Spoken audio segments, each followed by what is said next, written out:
And to that piece of lieutenant that's always on his podcast, bash us, him.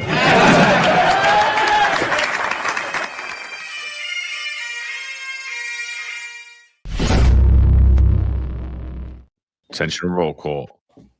That's right. Good morning, everybody. 8:05 live Eastern Time. Of course, your Friday roundtable. John, Marlon, and myself. Let's discuss NYPD pension robberies. What exactly is that? So, in light of Daughtry retiring for the NYPD or Deputy Mayor's office, hard to tell. So, I'm sure some people have some thoughts on this. Exactly what happened. Let's explore this and let's get some ideas. Let's get some thoughts. Good morning to our friends and listeners on the chat. I see some of our regulars. Of course, the Mad Chat is here. Hassan and I think Eddie West jumped on board too. So, good morning, everybody. John, let's get your thoughts and let's just start exploring what exactly does this mean in light of Daughtry retiring from Deputy Mayor's office, but retiring as a uniform member. So there's a couple of scams here, right? I mean, so there's a lot of things that haven't been answered. These questions have been getting asked for over 2 years. One, I mean, the biggest question was he a civilian? Right? And I thought we cleared that up in August of 2024. We were told he was a civilian. We were told the CCRB could not investigate him because he's a civilian. So if you're a civilian, how are you still contributing to a uniform pension? How are you still accruing time towards a uniformed retirement? You can't, right? People are trying to play this off. I don't care if you were assistant commissioner. I don't care what rank you attained in the New York City Police Department. People are trying to play this off as this is normal. This is anything but normal. If you took a leave of absence from the job because you were on MELD, you're either in the military and you're paying that money back, and then you're having to do that time, or you're out sick, and then they may not make you pay the money back, but you're probably going to have to buy your time back. If you're out extended leave, you're pregnant, you're something else, you're buying your time back, you're paying money, you're not accruing overtime, and you're not accruing all this extra money into your pension. What they did is his salary got jacked up as a deputy mayor. They told us that he was a civilian when he was a deputy commissioner. But in fact, in my opinion, he was never any of those things. He was always a first grade detective, and they completely lied to everybody to shield him from the CCRB investigations that were completely warranted. And it was absolutely disgusting what happened. I think right now there should be a huge investigation in DOI, but they're useless. Jocelyn Straba is completely useless. There should be a huge investigation right now into official misconduct, into grand larceny, and not just on the part of Daughtry, by the way, because, there's a lot of three-quarter people that got three-quarters that just sailed right through. I talk to all these regular people like myself that retired, and we're treated like absolute garbage on the way out. We're treated like we're criminal. We're treated worse than murderers and rapists on the way out of the New York City Police Department. Completely treated like skells. The pension section treats us like skells, and all these guys are getting walked through for, I hurt my shoulder 30 years ago and now I'm getting out. I hurt my ankle 30 years ago and now it's really bothering me and I need to.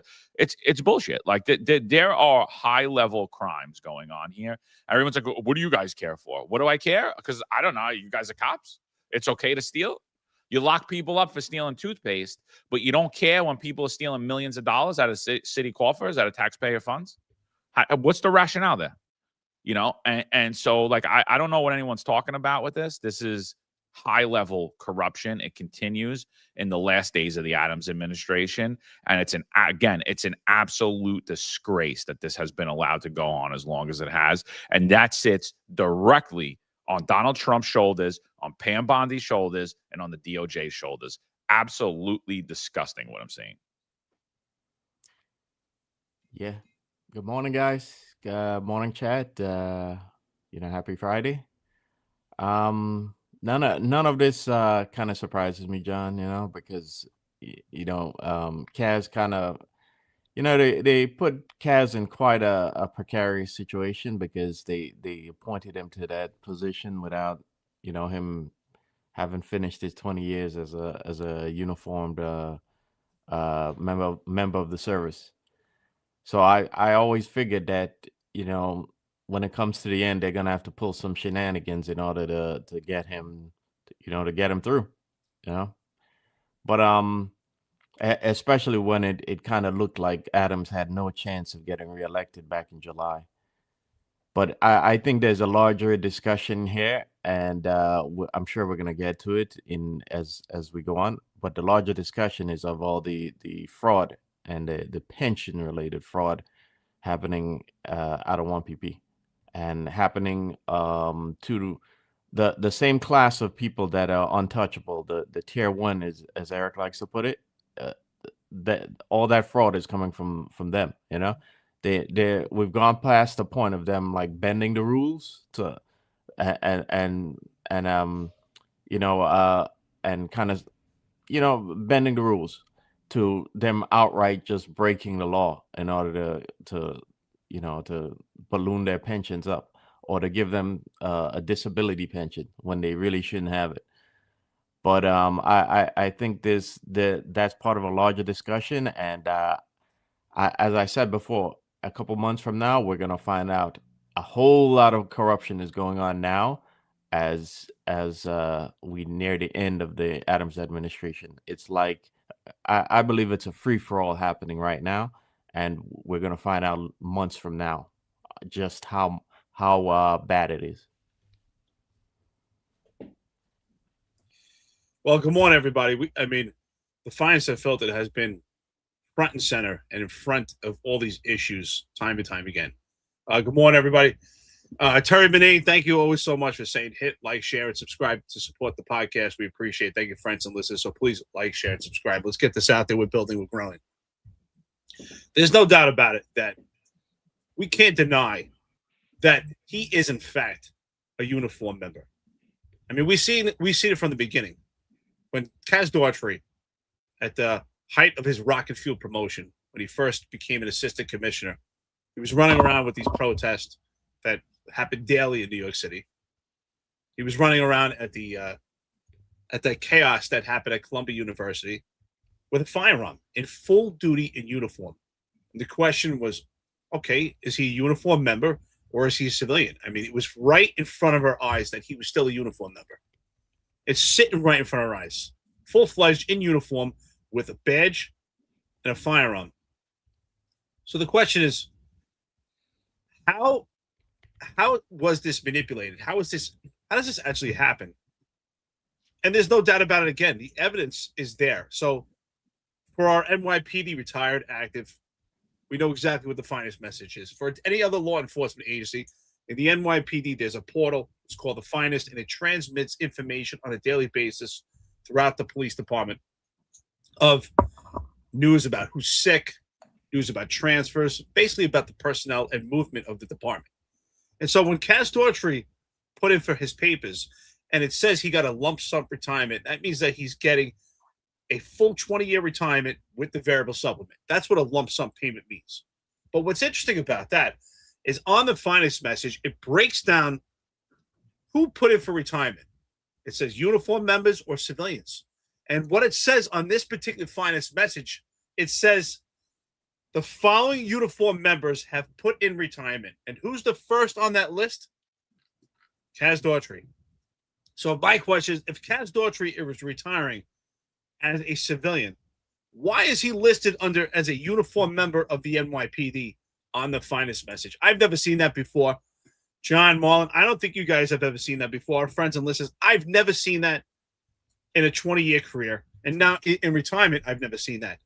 So to me, that's another indication that's a uniform member. So the question is, how is this manipulated? And if so, was there legal loopholes used? Or is this just, in fact, just a complete scam?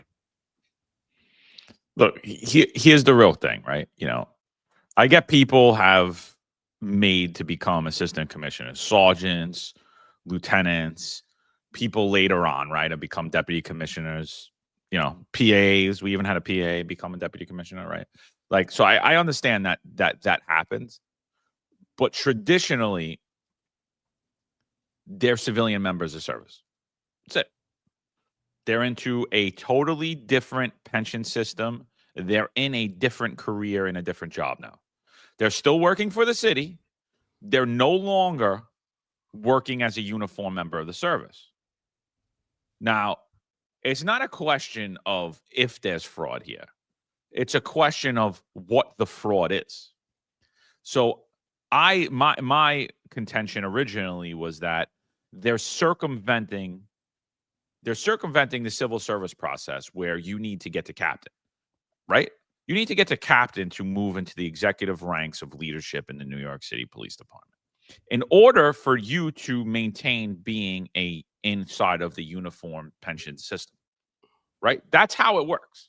The reason you have all these perks, the reason you have 8 1/4 that you get on your money, the reason you're getting all of these pension perks is because you go out there and risk your life every day. It's because you're on call. It's because you're going to all these events. It's because your life and your track is completely different than the average person's.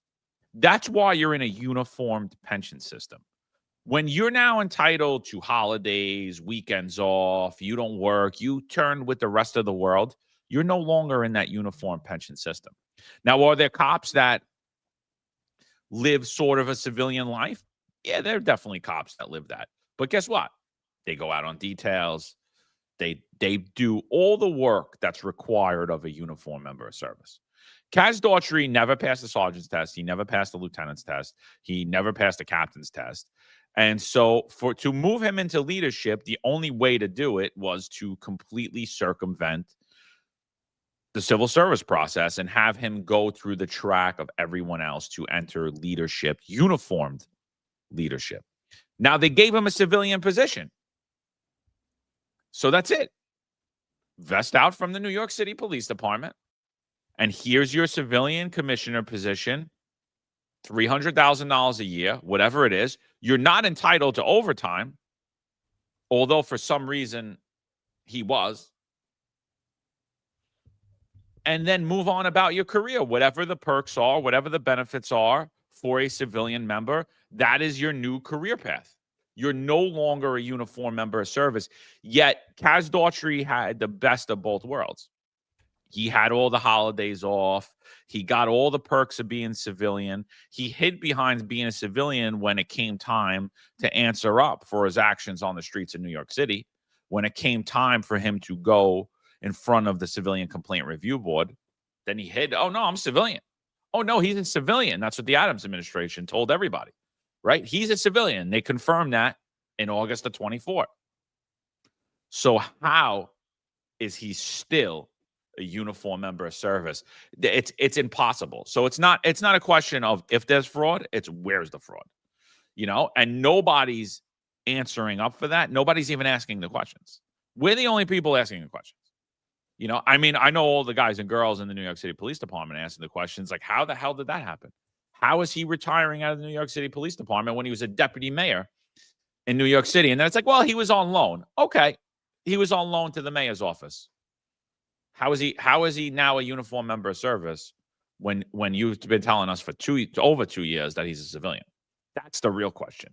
How is he now? What is it? Which one is he? Is he civilian? Is he uniform? Is he a deputy mayor? Is he a deputy commissioner? And the bottom line is this: he was a first grade detective with a deputy mayor's salary, where he was still accruing overtime, and then that is complete misuse of taxpayers' funds, because all that did is bolster his pension up. That's why I'm not okay with it, because it's corruption. That's why. You know what's particularly what particularly gets me is that think of all the hoops the city's asking us, those who are fired for the vax, all the hoops they're asking us to jump through, with no expectation that we're even gonna come back or get back pay or everything we've lost, right?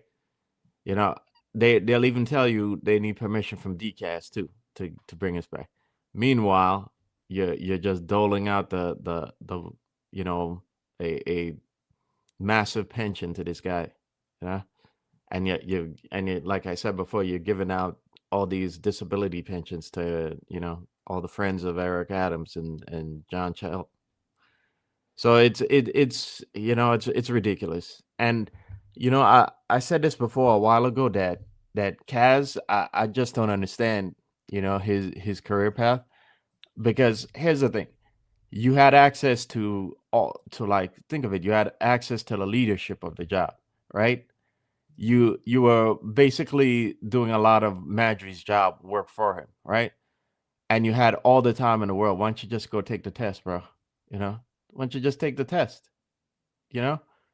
Why the hurry to skip all these ranks, knowing that it's gonna be a problem?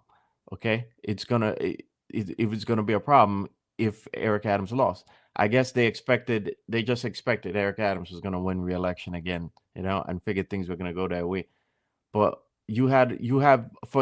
but think of it, for so long he had access to all these people and all this knowledge that and seeing all these things that regular cops on the job will never get to see. So why don't you take all that experience, go take the test, and you surely could have made it on your own, using all that knowledge.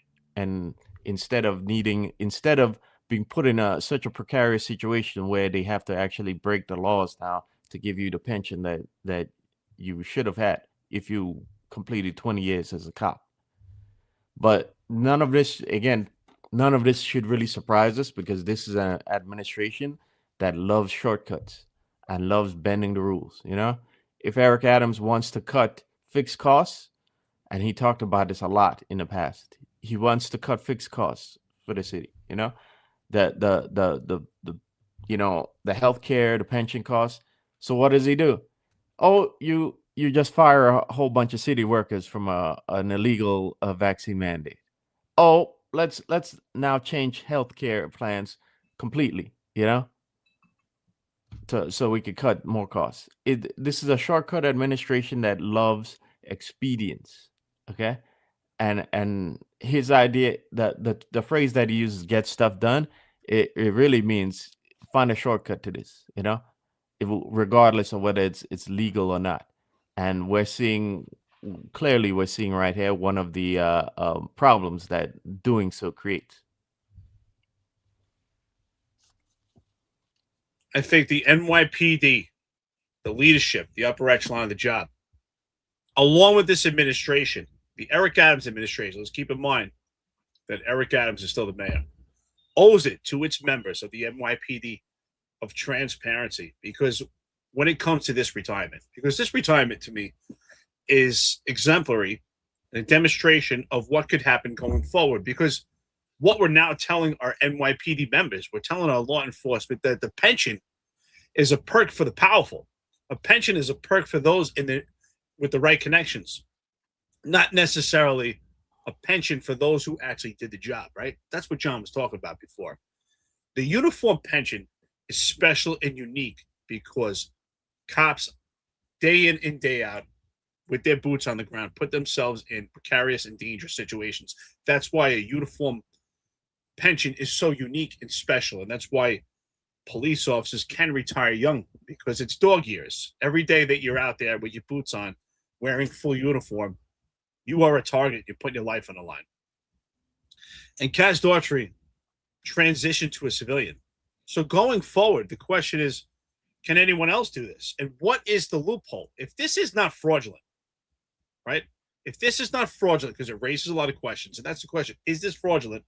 It raises many questions. If it's not, why not have the NYPD upper echelon do a press conference like they often do, or Eric Adams loves to talk about everything, explain to us how this works? Is this something that is going to happen moving forward? Is there a loophole that allows this? And we haven't heard it. It's interesting because quite often we have numerous trolls that will defend Kaz Daughtry and John Shell. We haven't heard them when it comes to this pension. We haven't, and all that we're doing is we're asking questions because it doesn't appear right. It has appearance of impropriety. So what exactly is happening here? Can someone else do this? Can Jessica Tisch at this point just find herself a sergeant that works for her? Can she now promote that person to deputy commissioner, could that person become the deputy mayor of public safety and with less than 20 years on the job and still be collecting overtime, still have a firearm, still work in full uniform, still do enforcement, and still be buying into their pension? And that ultimately, that's what it comes down to, right? We could talk about these novelties, but ultimately, when you're a uniform member and you're actively working, you're contributing to that pension.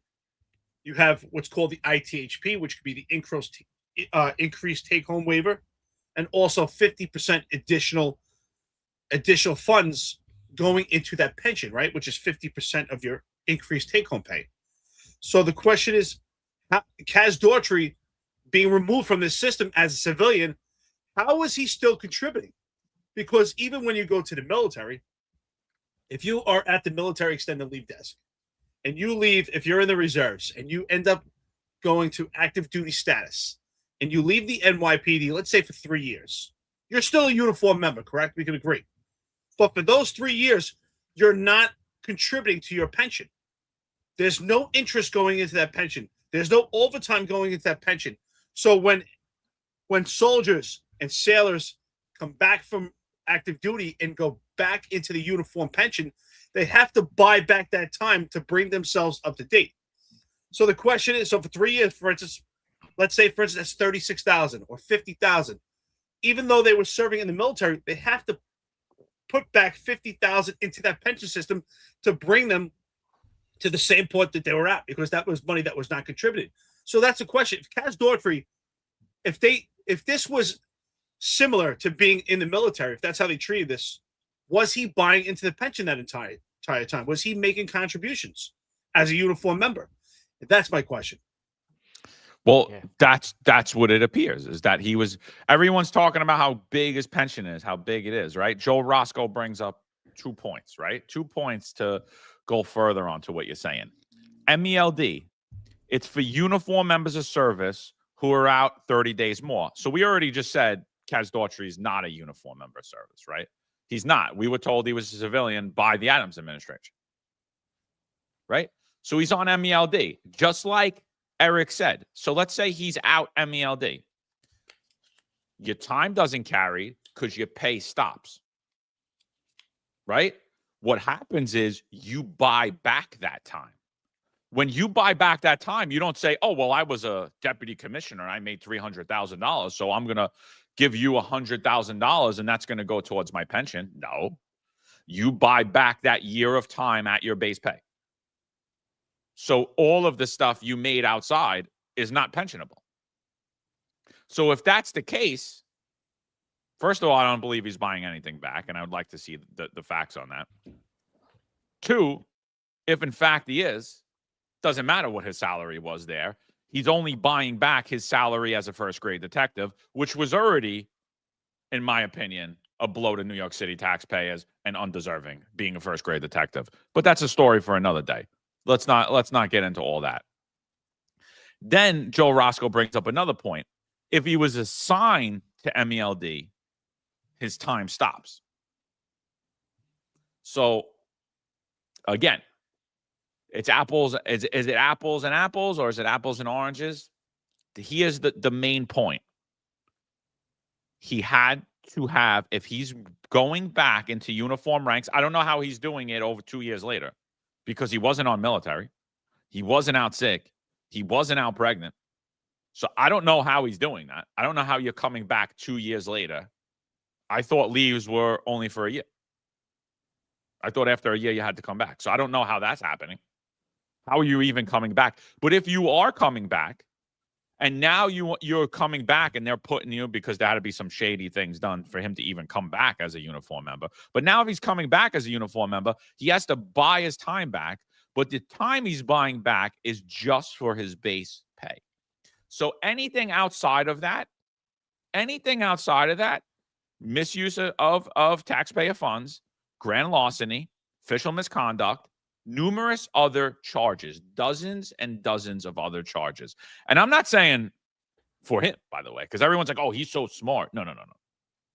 I'm saying for everybody that's involved in this.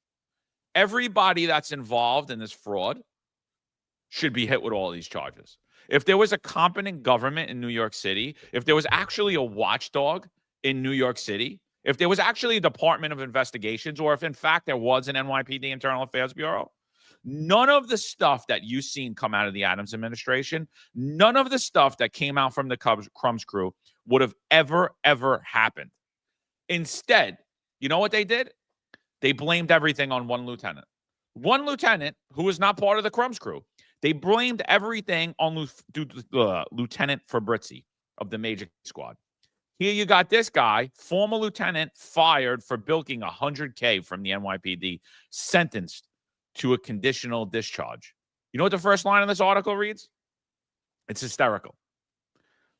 A former NYPD lieutenant was fired after pleading guilty at a department trial to receiving $100,000 for hours he did not work, mostly in fraudulent and overtime. He will not go to prison as long as he's not rearrested, a Manhattan judge said this week. So let's just think about that for a second. This guy almost went to jail and was fired for over $100,000. How much was stolen from the pension fund, from taxpayers, from each individual member of the Crumbs crew? Prosecutors said Thomas Fabrizi was sentenced Tuesday to a conditional discharge in his grand larceny case. You hear that again? Grand larceny case. Why? Because anything over $1,000 that you steal. So it's not, oh, good for him. It's not, oh, he beat the system. No. It's you either support corruption or you don't. You either believe that when you steal, you should be prosecuted, or you're okay with cop stealing. So it's not good for him. It's not that he's smart. No. It's that there's fraud going on inside of the New York City Police Department, inside of New York City government. His sentencing, previously unreported firing, comes amid continued scrutiny over the NYPD's high overtime costs. But nothing about the on-duty for booty. Nothing about the millions of dollars for people who were sitting home, collecting overtime. And Police Commissioner Jessica Tisch's move to address corruption within the department ranks. I'm sorry, how much corruption has she actually addressed? I don't know, because everyone that I see, this guy got caught. I saw about 50 other people get caught, and nothing happened to them. I saw about 50 other people who were assigned to be drivers for people, sitting home collecting overtime, stealing from New York City taxpayers at the behest of their superiors. So their superiors authorized it. So did they do anything wrong? No. They actually didn't, because it was approved. But you know who did? The people running the New York City Police Department. And you know what they did? Official misconduct, grand larceny, and yes, there are charges related to the pension fund as well. The misdemeanor charges related to the fraud. This is fraud, clear as day. And that's it. And if they could have cleared it up in one little sentence, in one little blurb, Eric, they would have did it. They would have did it in August of 24. But here we are, 2 years into this entire debacle, and no one knows anything because it's all a charade. It's all a three-card Monte that the Adams administration and the Crumbs crew have been running on taxpayers from day one. Yeah, it's true. It's true.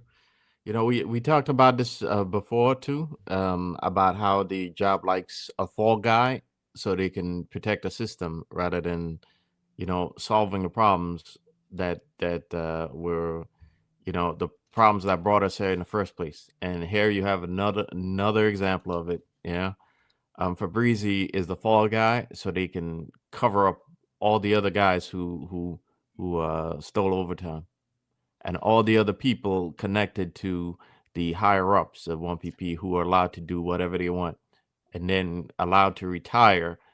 You know, when the pressure comes, they're allowed to walk out the door without facing any meaningful consequences. So here we have another clear example of it. Yeah, and I'm gonna say I've heard somewhere that you could come back within 5 years, I believe, but you need permission from the PC. But like none of that still explains how Kaz is able to do that. And I see in the chat as well that somebody brings up Brian Cabro brings up Tariq Shepard as well, and about his time served as DCPI prior to being reinstated himself as 3-star. Yeah, does that how does that work? You know, I want to know if his time was pensionable when he served the DCPI, because he's another one who was appointed to that rank without having crossed the 20-year mark as well. Tanya Kinsella too, who was directly in Interesting. charge of the overtime and paid 0 consequences for that. Interesting. I thought she was more than 20. Nope. Wow. Yeah. So it's again, these people thought Eric Adams was just gonna win re-election and they'd be fine, and this is all wrong. When you consider what they've put others through, this is completely not fair for them to be able to do. And I'm sure, as it's been mentioned here before, that this has gone on way before. But I think we've come to a point where you're seeing so many of the higher ups of 1PP do. I just think this administration just took it to an extra. They just took it to an extra step, and we're just seeing it so blatantly being done by so many people that it's kind of hard to just dismiss it as being, oh, that's just how the way the system works over there. There's so many layers to peel back here, and what's missing is transparency to actually understand what's going on. Greg Gordon, former detective, NYPD, great guy, Semper Fi.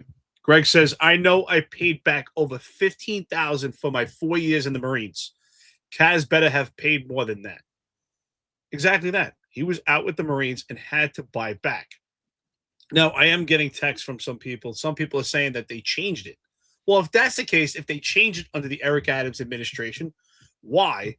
And if so, one thing I learned about the NYPD, and I'm sure same thing goes for you, John, and Marlon, friends and listeners here in former or active NYPD. Something I always heard throughout my career.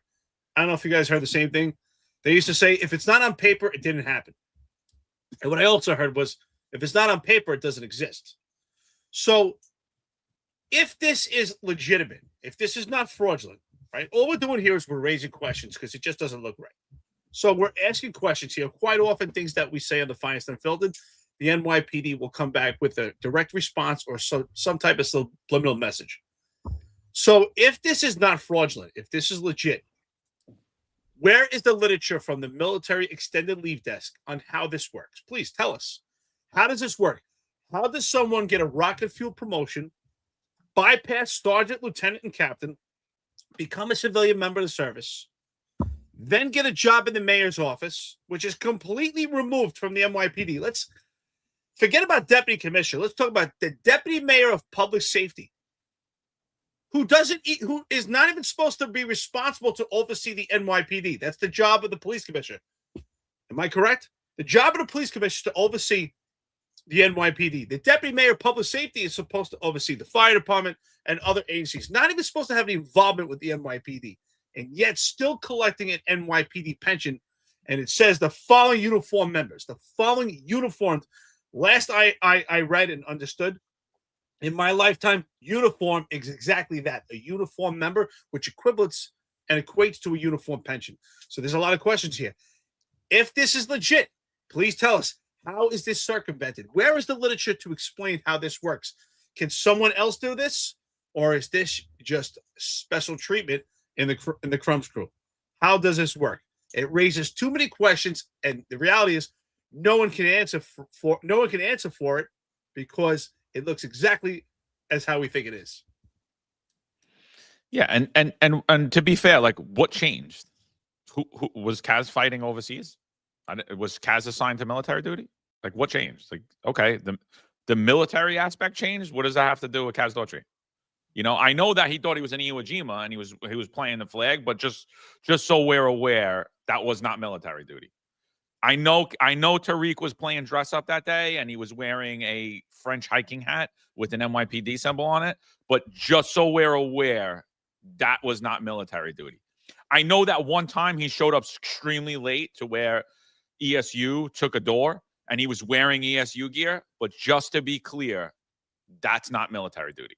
All right. So let's just get that straight out there. So he's not entitled to anything that people who serve overseas and serve in our armed forces are. So that's one. So you don't get to just play cosplay and you don't get to LARP as a member of our military and then enjoy the same benefits, right? So you don't get to go play deputy commissioner but then enjoy the same benefits of a uniformed member of service. Sorry, where's the literature? Where's the law? Marlon brought up a point too. When you leave, you have up to 5 years to come back, right? Here's the thing. They're saying it's not a year, saying almost some people saying it's actually 5 years you could get reinstated into city service. Here's the thing. If you were out a year, if you were out 6 months, and they take you back, or these people that were terminated by the New York City Police Department and terminated by all the other agencies for absolutely no reason, because they made the same choice that the majority of the Crumbs crew did as well. They just were subjected to a different set of rules where they didn't want to be vaccinated. But some of the Crumbs crew got exemptions. Some of them didn't even need exemptions, so they were totally different thing. But when those people come back, they're coming back. They can't buy back their time. Right?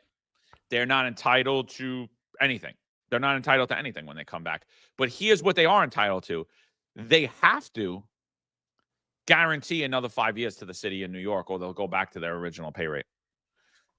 So technically, you're assigned to MELD. You're coming back now.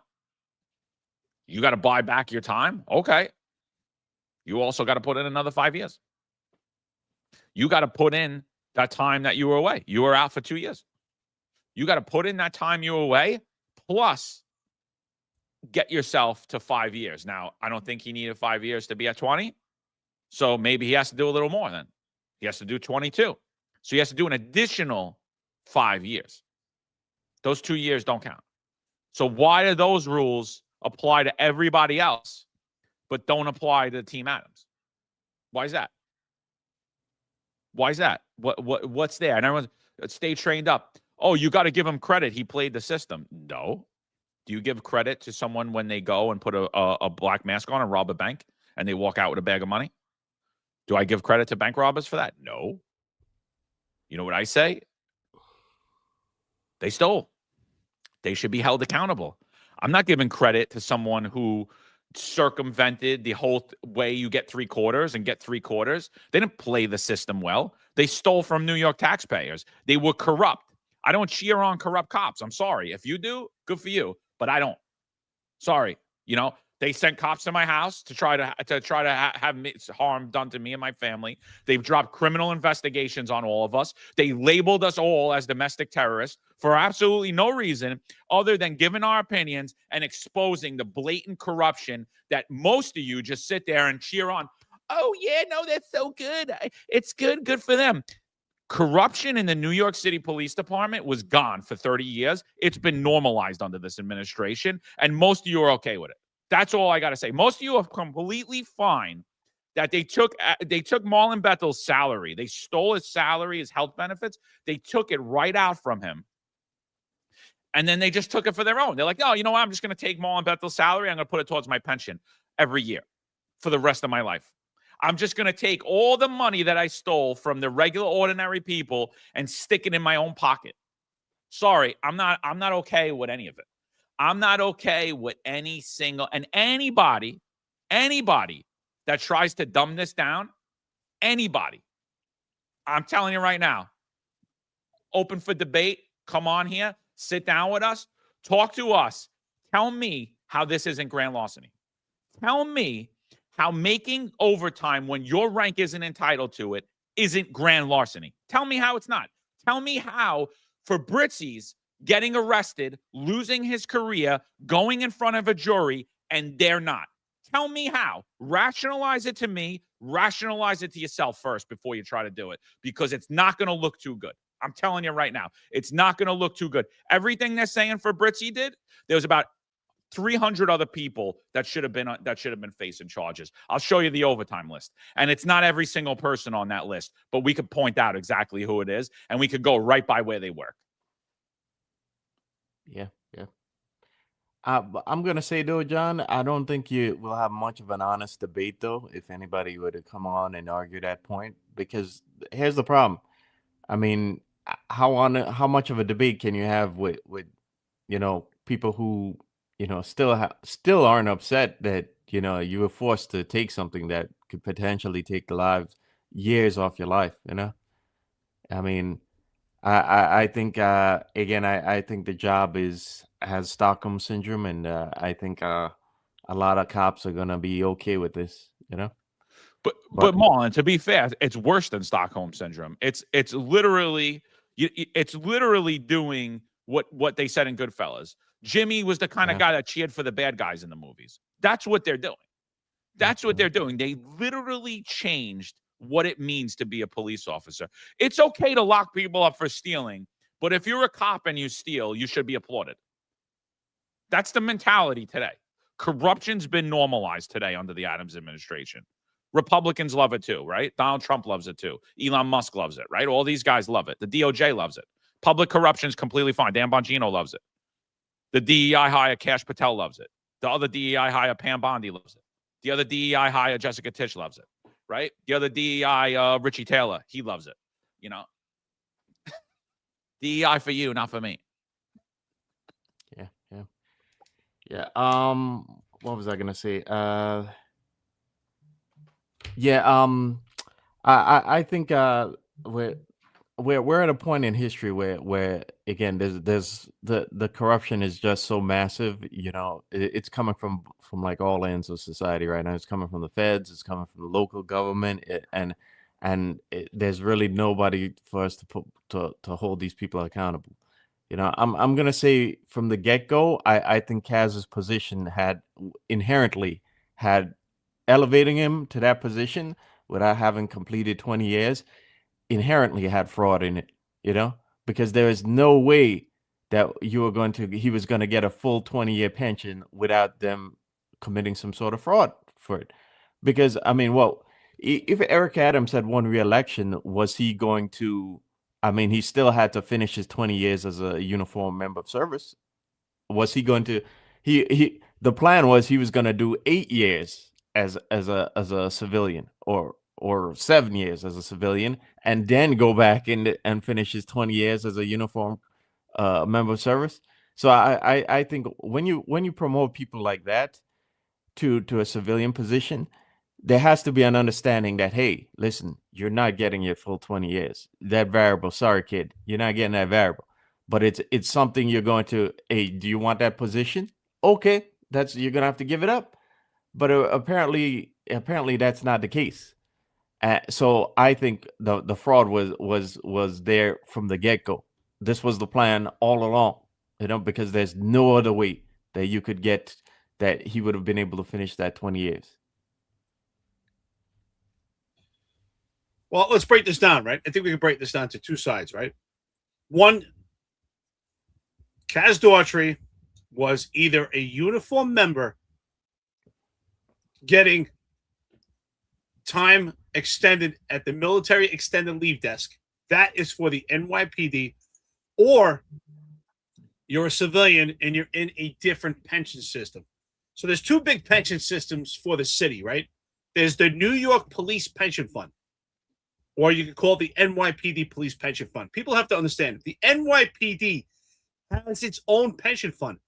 The NYPD Police Pension Fund, if anybody realizes, think back, or maybe you're not aware, the pension fund for New York City cops is called the Police Pension Fund. It is a pension fund strictly for NYPD uniformed members of the service. There are no civilians getting a NYPD Police Pension Fund. Separate from that, you have what's called NYCERS, right? That's New York City Employees Retirement System. That is for city agency workers that are civilians. That includes deputy commissioners.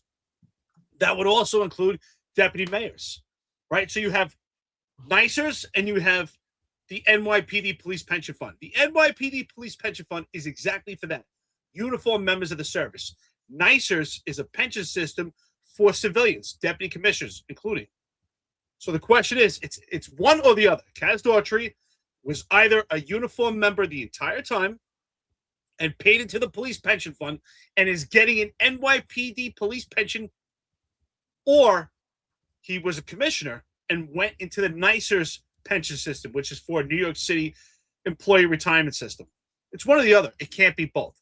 So based on evidence and based on observation analysis that we've done, Kaz Daughtry was a uniformed member the entire time, but getting paid as a commissioner. So the question is, how can he be paid as a deputy mayor? And how did that money go into the pension system? How is that pensionable when that is the NYPD police pension fund for only uniformed members of service? So the whole thing doesn't make sense. Well, and then so look at this. So let's say I'm 100% wrong. I'm 100% wrong. And look, here's the statute. Now, whatever statute they're going to show you is going to be completely vague if they even ever go that point. But I think they don't want to have the argument at all. So they're just going to completely ignore everything we're saying. And they're going to have their friends in the media as well do that. And we should actually stop calling them the media. And that includes the new media. Bought and paid for narrative pushes. That's what we should call them. So they're going to have them deny all of that. Here's the real thing. How do you circumvent investigations? How do you completely say it's all legit? How did you circumvent those CCRB investigations? Fraud. What'd you do? Complete, blatantly lie. It's fraud. What is that? Terminable offense in all of New York City. Right? So let's say that everything's legit. It's not, but I'll just pretend. I'll just pretend that all this is normal. Nah, it's always been done like this, bro. It's always, I'm telling you, Mo. I can't point nothing out, but it's always, yeah, it's good, kid. Don't worry about it. You know, you want to sell me that line of garbage? Yeah, sorry, not buying it. Yeah, sorry, not buying it. But like, if you want to sell that line of garbage and you're okay with eating and being shoveled shit and you swallow it like, oh, yeah, no, it's good. Everything's good. Okay. How did he get out of the CCRB investigations? Why does every member of the service have to deal with CCRB investigations? Why? Oh, let me tell you. Let me tell you why. Because you're in a uniform pension system. That's why. So you get all of these added perks. You know why? Because you have all the added responsibility and all of the added accountability. With great power comes great responsibility. Kaz Daughtry got the great power without the responsibility and was able to skirt his CCRB investigations. Why is that not being brought up? Why is that okay? Could he have potentially been fired for those investigations? Yeah, absolutely, right? What's the chances of that? Zero, because, you know, that we haven't had a police commissioner with integrity in a very long time, and that wouldn't have happened, right? He would have been the 0.00001% of people that Jessica Tisch actually disagrees with the CCRB on, right? So that would never have happened, right? So, but how'd that happen? What do you think about what do you think about that? Like, what should happen with that? Why is it okay that he skirted those 3 investigations? I mean, I saw, from what I saw, that was a blatant CCRB. I saw it substantiated. Yeah. Oh, was that the George Floyd move?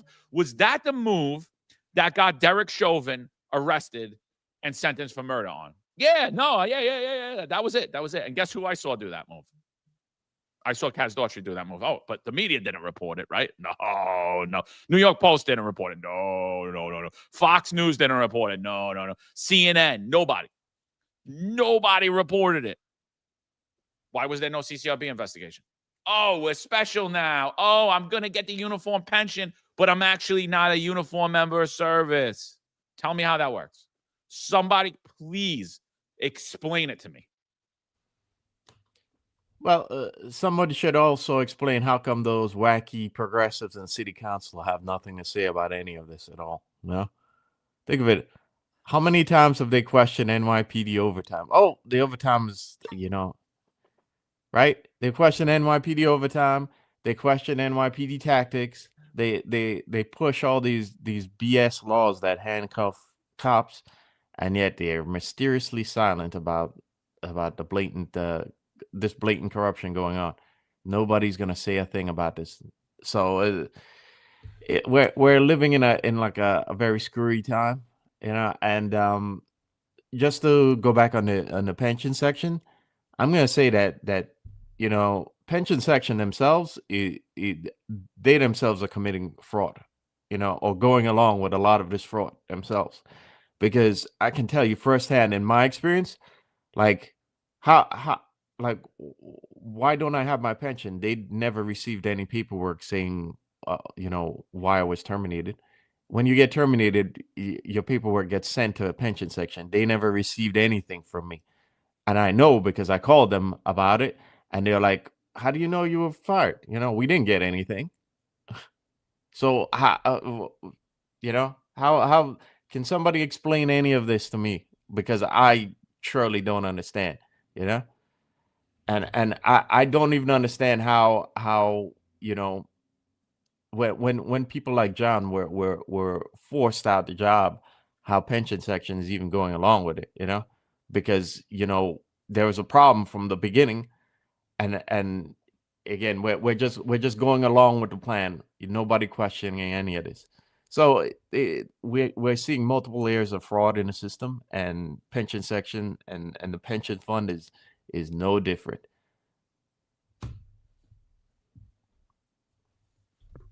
And that's why I continue to say there's a 3-tiered system. There's no doubt about it. So my message right now is for Lou Turco. Lou, I know you watch the podcast. I know you watch the network. I know I haven't heard from you in a while. It's not personal, but you know damn well, Lou, you told me that it was impossible for me to get promoted to captain when I had these substantiated cases against me from CCRB. Apparently, it wasn't impossible, because anything's possible. So, Lou, if you watch this right now, what you didn't explain to me was that I was general population. I was tier 3, so I didn't realize at the time I was tier 3 general population. But if I was Kaz Daughtry tier 2, it would have been far different. And Kaz Daughtry was also promoted to tier 1. If I knew I was part of a special tier, yes, things could have been done, because technically at the time I had the substantiated cases against me. I didn't have an opportunity to take them to administrative trial because of the manpower CCRB. So I was not actually found guilty, because I had to be found guilty or not guilty by the police commissioner, because that still stands. The police commissioner has the last say of discipline and the last say when it comes to CCRB. So that has not changed. Eric Adams is still the mayor. The only difference was I was general population, because apparently in this administration, you can retire on a 3/4 disability with a bumped ankle and never actually go out sick. I never heard of that. I had cops that were out sick 2 and 3 years, sometimes sitting in some basement somewhere for 3 years, restricted duty because of their 3/4 disabilities. We've had people who have taken the lives of others, make it to chief of department. We had people who cheated on their taxes. We have people that intentionally lied during investigations and made it to deputy mayor of public safety. So everything was possible. John, you could have stayed on the job if you were tier 2 or tier 1. Marlon, you could have stayed on the job if you were tier 2 or tier 1. Same thing for Sal Greco. It's same thing for me, but we were general population. If anyone, please challenge me. Tell me there's not a 3-tiered system. I've been saying, maybe you're right. Maybe there's a 5-tiered system. I don't know. Maybe there's more tiers. But there is no doubt that there is a tiered system breakdown. And if you are general population NYPD, that's where things apply to you. But if you're in these other tiers, you get special treatment. Because explain to me, I don't understand. And that's why I broke it down before. If you're a civilian, and you're now part of NYCERS, you're not part of the NYPD police fund, pension fund, how does that money go into the pension fund? Where does this money come from? How did he? Let's talk about this. How did he retire with 20 years on the job? And the past 4 years, he's been working with the Eric Adams administration as a civilian. Where is this money going into the pension? How could he be at that rate? It's impossible. So if Marlon gets his job back, is Marlon back at that rate? Where is this money coming from? Did some money come from a cloud and go into that pension? Will the same thing apply for Marlon? No, because if Marlon goes back today, they're going to say, you have a gap. You haven't bought into the pension system for so many years. You did not accrue interest. You're behind. You have to make up those years. So how does this work? So, Lou, if you watch this, Lou, What you didn't tell me at the time, and now I know, and I'm telling you, Lou, there are 3 tiers in the NYPD. I was general population. That's the difference. If I was tier 1, apparently, if I was made a commissioner, those CCRBs would have been completely dismissed and discarded. Am I right? Am I wrong? I don't know. Apparently, I'm going by observations of what I see. And this is what I see. Kaz Daughtry had those CCRBs dismissed. So in the Win Rosario case, here's my message to Jessica Tisch. Those 2 police officers that had to use their firearm to save the lives of their family and themselves when they were faced with an edge-sharp weapon, which was a scissor. Why don't we make them deputy commissioners tomorrow or today for their great service, and CCRB can no longer come after them, and those CCRBs will just be discarded. So, look, Eric, if you were in tier 1, though, you wouldn't even have to really worry about it, though, right? Because we saw what Ed Caban was doing, right? He was keeping the CCRB allegations. Oh, no, we're not going to send those to CCRB. I'm just going to take care of those ones. I'm just going to, he laid on that guy's neck? Oh, he curb stomped that guy? Oh, he beat up that guy that was in handcuffs? Oh, there was actual allegation that he stole something and it looked like he did? Oh, no, we'll just keep that. We'll just keep that because, that doesn't look too good. So you wouldn't even have had to deal with CCRB. Complete circumvention of the system. That's my whole thing. I'm just so annoyed. I'm not annoyed that it happened. I'm annoyed that all of this has been normalized. Everything's been normalized. You got one lieutenant going out. Well, I'm not even just picking a rank, but I'm just saying, like, you got one guy going out 3/4. You got another guy going to jail. What'd they do? The same exact thing. One guy gets terminated. One guy goes and has an illustrious career. What'd they do? Same exact thing. Unvaccinated. Why? And then just bringing up the Lieutenants Benevolent Association, it appears, on a thirsty Thursday night, John Shell sitting on his bar stool, just continually obsessing over the Finest Unfiltered, myself, Eric, and Sal, getting in an unhinged rant yesterday, starts to talk about the conversation that I had with the LBA. So I listen, Lou, I hope that was I hope that he's just inebriated and he didn't know what he was talking about, because I hope that you're not that much of a coward where not only are you talking behind my back, but you're actually giving false information. Because what he said was, what the Thirsty Thursday rant was that the LBA told me to submit another accommodation request and I didn't. I'm like, I don't know where he's getting that from. I'm going to chalk it up to that the guys are completely obsessing over all of us for what, it's good to see that this was the person in charge of the largest, most prestigious police department in the world just 3 weeks ago. It's good. He's mentally fit. He's emotionally stable. It's good to see all that. So I'm going to just chalk that up as to that he's an idiot. He doesn't know what he's talking about. But that couldn't be further from the truth. John, I just want to tell you something.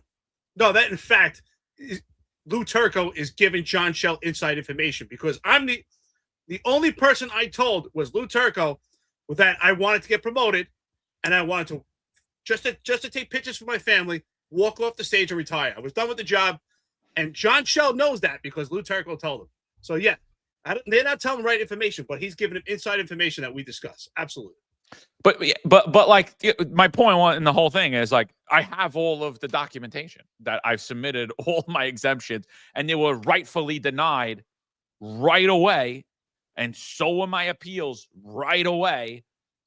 And I still wonder, like, why was I that special? Why was I that special that my exemption, my accommodation request right away were denied? Like, why? Why were my appeals right away denied? Why did other people get a year, 2 years of, let's even call, I still say none of that was due process, but let's even just say that was due process. Let's say there was some cooperative dialogue, even though there wasn't. They were just waiting their period out because, people had vacations to take, people had things to do, people had to paint their nails while they were telling people, yeah, take this or you're going to get fired. People had to do a lot of other things. But why was I so special? Because the only thing I could think about is, like, why I was so special is I had a large network at the time of people that liked me and people that knew me and people that trusted me. And I happen to be the only person to push back on the masking and the testing. And I feel like, somebody might have thought that I could be a possible threat to them. And I feel like somebody might have gave my name and said, hey, shut this guy up. I just feel like that. I don't know, because I don't know why I was so special to be the first person in the New York City Police Department denied. First person denied of an appeals to. For two separate. So I actually submitted 4 pieces of paper and went denied on all of them right away, instantly. Why did my name go first? M? I don't know. My last name's M. Did we go in alphabetical order? Did you go by hairstyle? What'd you go by? Or did you go by people that were actually speaking out? That's what I'd like to know. Our union didn't care to know that, though. You know what? You know what else? The LBA and the PBA and the SBA and the DEA, you know what they failed to tell anybody about? An Article 78. I didn't know what an Article 78 was until I was hundreds of days past my time frame. Do you think that your union should have said, hey, look, you were denied an accommodation request and you were denied an appeal, but you could actually file an Article 78? Now, it's my opinion that because it was a job-related action related to your employment, that all of our unions should have filed the Article 78 for us. Yep. But not only did they not file the Article 78 for us, they didn't even fucking tell us that we could do it. Fail to represent, maybe?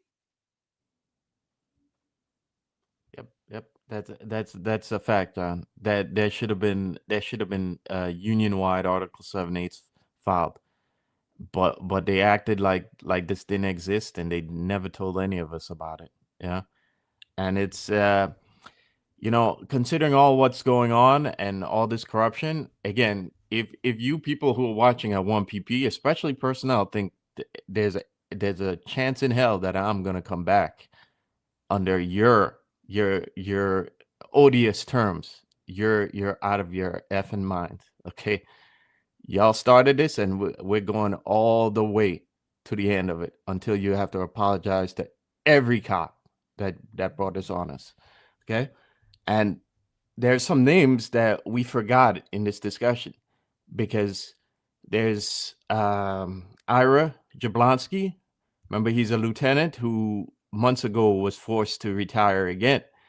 Okay, and under suspicion of overtime abuse himself, and he was allowed to walk out the door. And he worked for community affairs, which is pretty interesting because there's a chief of community affairs who's under heavy scrutiny right now, and he himself isn't being disciplined. Okay, but he was allowed to walk out the door.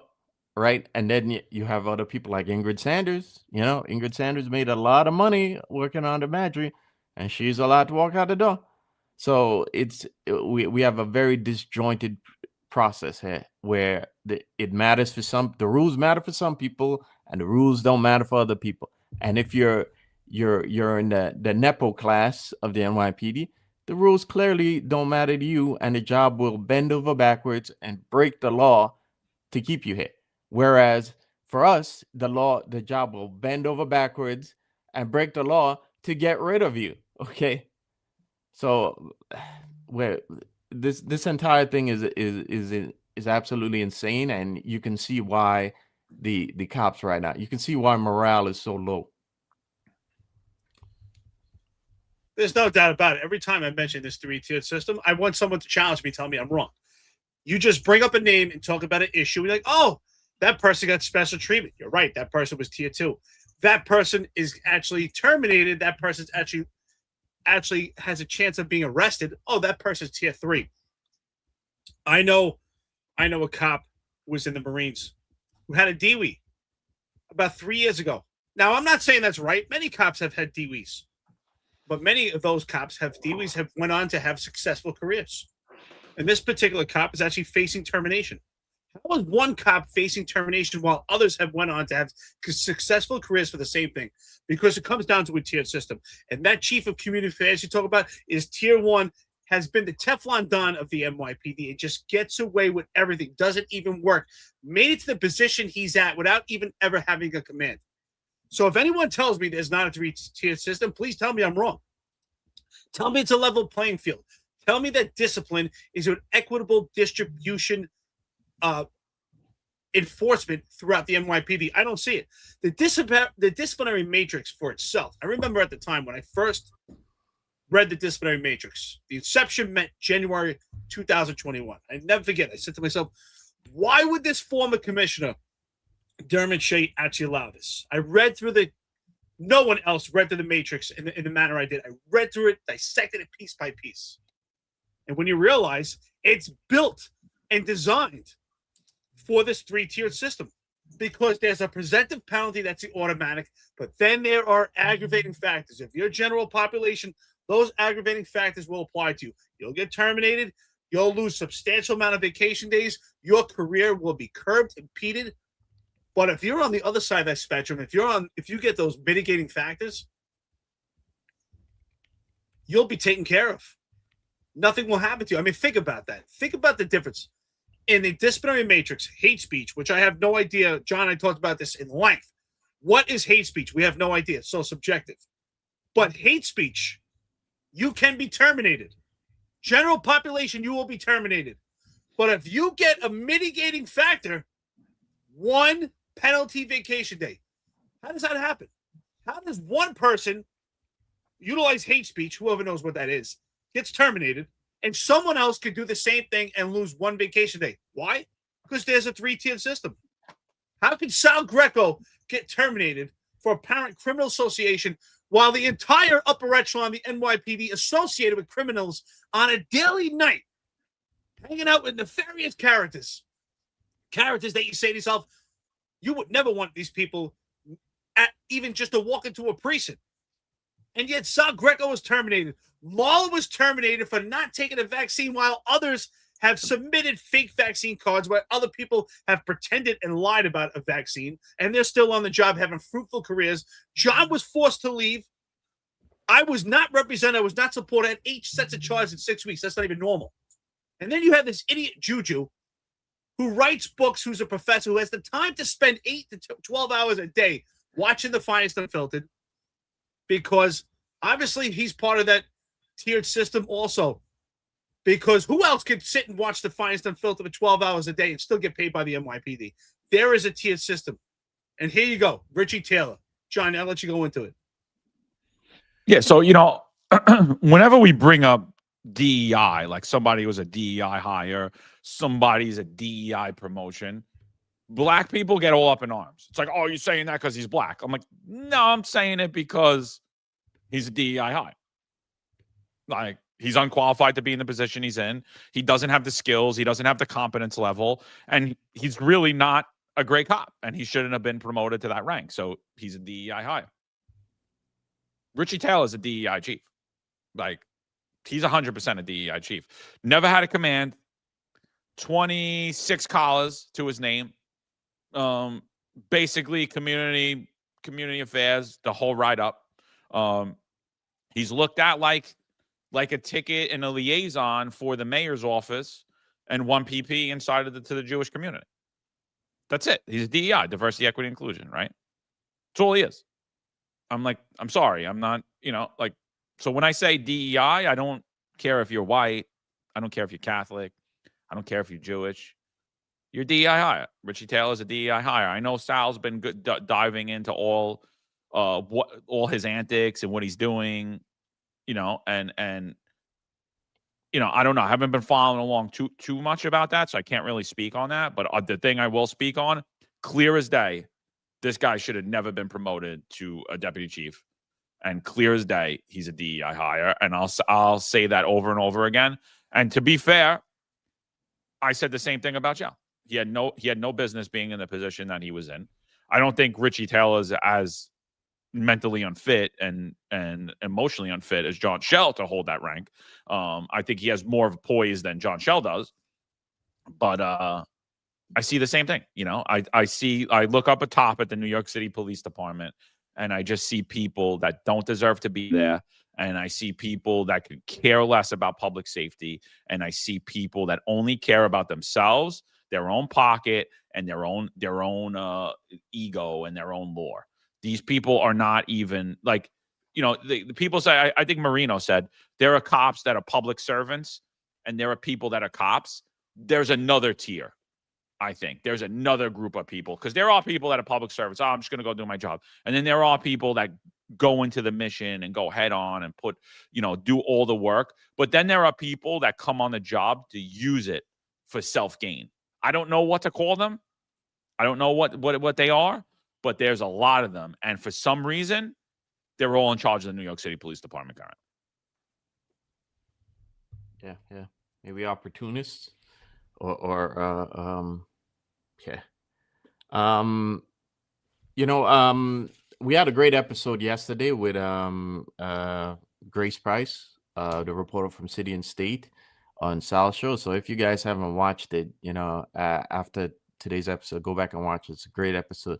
She dropped a lot of she dropped a lot of fire about what's going on in certainly in probation, and a spoiler, it's not too different from the mess that's the mess with our unions, okay?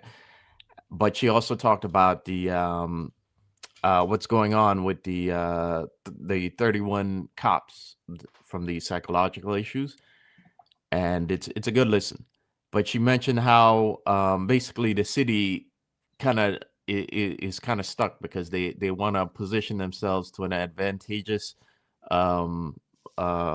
position in terms of the lawsuit, and these guys haven't dropped a lawsuit yet, so if you're one of these guys, I'm encouraging you guys to hold your ground, okay? Because the job screwed up, and the job needs to right the wrong, okay? And just not find a rug to sweep this under again and get past it. So hold your ground, guys, and make sure the job completely apologizes for what they did.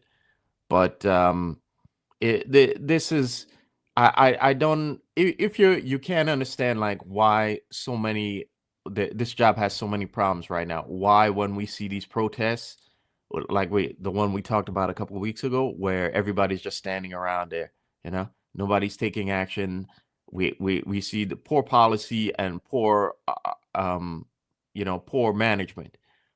Why these things are happening? Well, you just have to look at this case, with Kaz's promotion and all these people who don't belong in that rank. You see, when this happens, how could we have a functional department when there's really no rules for the people at the top, and then you're putting people at the top who really don't belong there, okay, and who really aren't suitable for it, who don't have the experience or the judgment necessary to properly run a police department. Well, you're seeing all the problems because of all of this. If you want a functional police department, you can't promote a detective to a deputy mayor of public safety and then feel like you can just bring him back and he can or bring him back to finish his 20 years, bring him back to collect his 20-year pension when he didn't finish his 20 years as a uniform cop, or allow him to put money in his to allow him to make pensionable money while he's in a civilian position. You can't have these things and expect that you're going to have a functional police department. It's just not going to happen. You can't just do whatever you want and feel like, oh, okay, things are going to be able to run properly. It's just not going to happen. Hardcore X, how you doing? Great friend to the podcast, says, FYI, in regards to Kaz, he's been in city time as a detective throughout this entire time, even when he was supposedly a civilian.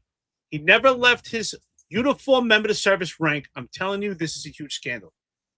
You're mirroring exactly what we've been saying. We've been saying this entire time he has been a uniform member. He was carrying his firearm in full uniform, operating, doing enforcement, right? You need peace officer status to do enforcement, right? If you're a civilian, you forfeit that peace officer status. You can still have a firearm, but you're not going to wear it on duty in uniform as a civilian doing enforcement. That's a terrible liability. In addition to that, How is he retired with 20 years? That's what we're saying. If you're part of the police pension fund, you would have to continue to contribute. If you're a civilian deputy mayor or deputy commissioner, you go into NYSERS, which is the New York City Employment Retirement System, which is a different system than the police pension fund.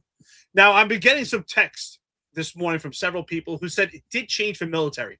As far as I know, I had a couple of buddies that were reservists, went to active duty, and they had to buy back that time. Some people tell me it now changed. I'm not aware of that. I know someone recently that came back about a year ago and had to buy back that time. Now, if someone tells me it's different, please show me the literature. However, that's not the case for Kaz Daughtry. Kaz Daughtry was not a soldier, was not a sailor, was not a Marine. He was not serving any military apparatus or any aspect of this. Kaz Daughtry was a civilian member of the service and then went on to the deputy mayor as a deputy mayor of public office. Maybe you want to make the argument about deputy commissioner, right? But we're talking about the deputy mayor of public service, completely removed from the NYPD agency, working in a different facet, and yet still had contributions to the pension fund. The only way you could have contributions to the police pension fund if you're still an active uniform member. Marlon, are you contributing to the police pension fund right now as a civilian? No. Okay. You're not, right? Because if Marlon came back today under these draconian rules, Marlon would be stuck at the year that he left the job with an empty pension, and he would have to buy back that time if he wanted to have a legitimate pension. And he would have to make that time up also. So this is absolutely ridiculous. So Hardcore X, we're with you. We're all together on this. This is a scandal. It raises a lot of questions. If it's not a scandal, please be transparent. NYPD upper echelon, show us the literature, show us how this played out. I would like to see, because can someone else do this? Has this been done in the past? Not to my knowledge.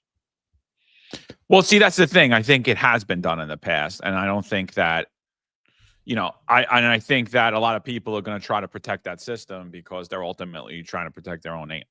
You know what I mean? And so that's my opinion on it.